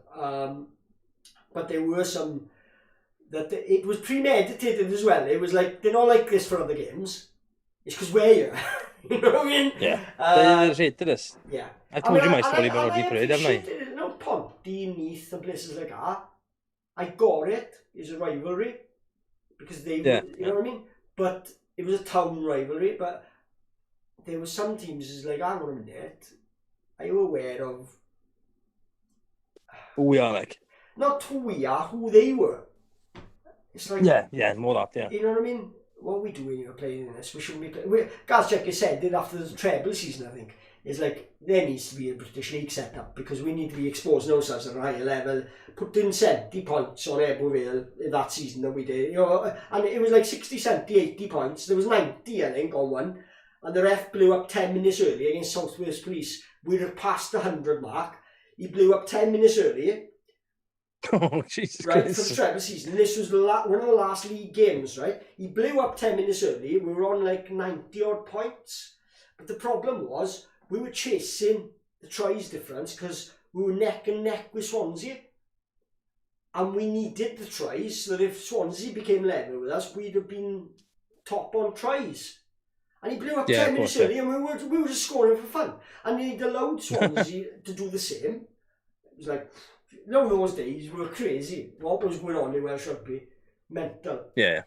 But, right, sorry, lots of questions going on in here now. I knew this would be the case, mind. This is the problem, right? It's like, yeah, it's all very well. Now, if this was like motorbikes or Liverpool now, I could easily switch off from it. But because people are stimulating my conversation about Scarlets, I could talk all night about it, like, you know. So I won't get up for work now. Well, what we got? Irish refs need to improve before something serious happens within a game. That's when the ref says. Non-Irish says. This is the problem, because the Scottish refs were so bad, both the Irish and the Welsh actually agreed. Yeah, let's just have, was it? The away side gets the ref, I think it is. It was something, I think that was initially it, yeah. Rather than have the Wales Scottish ref, but I think they've got a couple of Italians coming in now. It's going to be interesting how the South Africans deal with Friday night in Belfast. I can't wait to see it. Razzie Erasmus won't have enough bandwidth for his videos. No, absolutely not. Right? Let's talk back. He annoyed me during the Lions tour, he did. That was a bad call. That was a bad call. That was poor. He should be banned. They went down in my estimation. The whole thing, though, Lions came out bad with it as well. Because they allowed certain things to happen, didn't confront it, there's also a lot of things happening in that tour, and I was extremely disappointed. And I was primed to start the channel at that point. For the Lions, I thought it would have been a good start point and then into the season. And I remember watching like a warm-up game. And then straight after it in the news was all this fuss about, they didn't even know they were playing. They didn't even know it was available. There was no COVID in the South African team. And I just pulled away from it. I was like, this is a shambles. I'm not even sure. It was a bit of a mess, to be honest. And I didn't for a lot of the games. It was only the tests I watched. I watched 1 or 2 early games where we were... Josh Adams, Zamet was playing, and they were scoring for fun. And you just thought these boys are nailed on. How we did not pick... I mean, I know he picked Josh Adams for the final test, but it was desperation. It wasn't... What they started doing in the beginning was amazing. I know they were playing the stronger teams, but boys, they were... How was... What's his name? We were talking about him earlier. Watson. How was he in those tests? Ridiculous calls. Ridiculous. Sanjay left out. I kind of agree. Like crazy. And then the last test, when Sanjay started, he actually showed why he should have played in the other one, you know? Yeah. But less said about the Lions, the better for me, but the whole thing was an absolute nightmare. Are we going to do a stream on the announce the team for Edinburgh? Yes, we are. And we're going to do a prediction stream. Yeah. What we think the team is going to be. We've got a couple of days before. With all the little images of the players ready in folders. And we'll probably have a little dry run practice. Pulling them out of that. It'll be like a Champions League draw.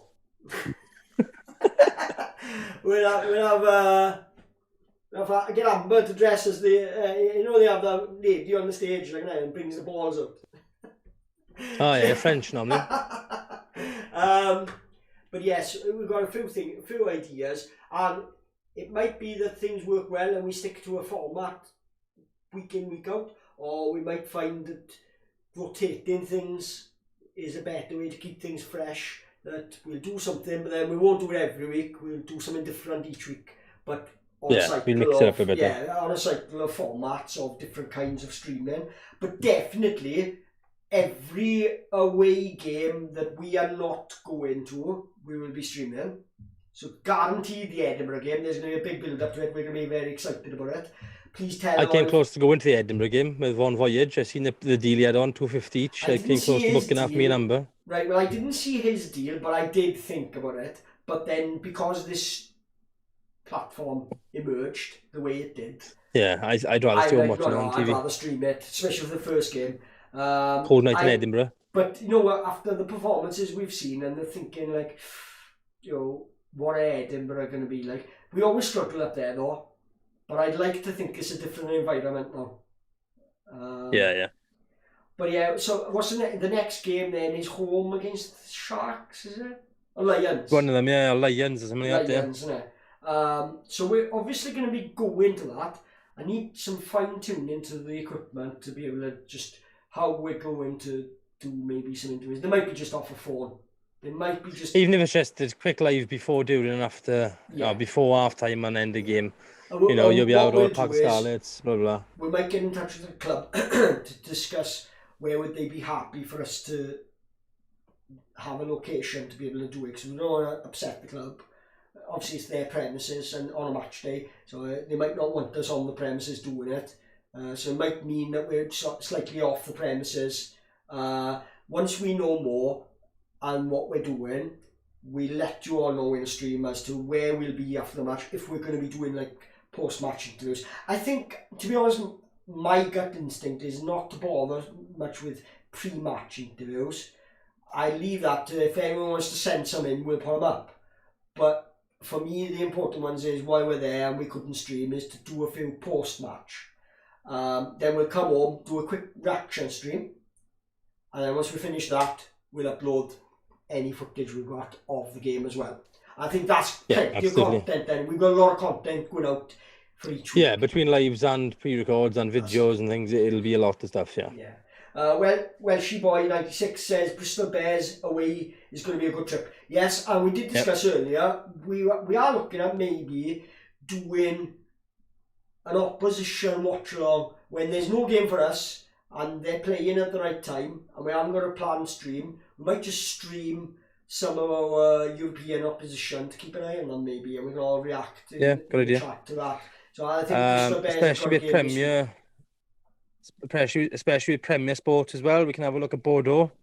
This is it, because the French league is on Premier Sports now, so that'll be good to watch as well. So I'll become a little Bordeaux fan until we play them, just so I can keep an eye on who's doing well and who's not. I love to do this anyway, but now we've got the channel, I'm thinking, well, why not do it all together? We can get all up there, absolutely. So, I keep looking at the viewers, and every time it goes down, I think, right, we'll wind it up, and then I look again, and it goes back up. I get that.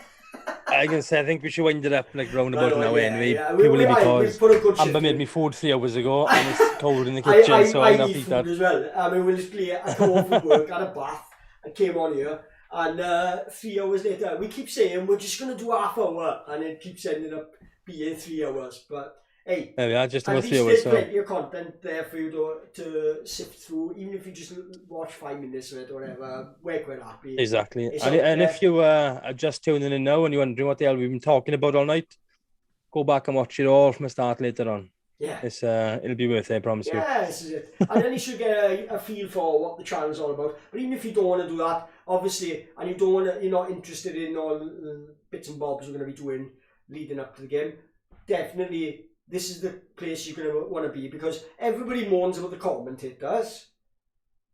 So let's create our own. Let's create our own Scarlet, base. Scarlet content. bias. Yeah, Scarlet bias. But opposition fans are welcome as well. Always welcome. Absolutely. To come in here. So, right, we're going to knock it on the head. And happy days, people. It's so late, I'm so tired, I've forgotten our end this now. Is it that button when it says end stream? Hang on, let me have a look on Google. Hold on, let me have a look. Yeah, it is. It is end stream, isn't it? You thought I was actually going to look, haven't you? I thought I might have been overthinking it. No, it is that one. I think what you should do before we end it, right, is just roll the intro, I will leave that end. And then, you know, the That's a good intro, call. the Scarlets chant, That is get that good on call. there. Until, Just to wrap it out. Just until you make an outro. And don't forget the schedule. And don't forget... It'll be done tomorrow. It'll all be done. Right. I'm Line Scarlets. We'll catch you next time. Thank you for being here. And all our love and hugs goes out to you. Take it easy, guys. Take care. Ta-ra. Ta-bo chi. Bravo.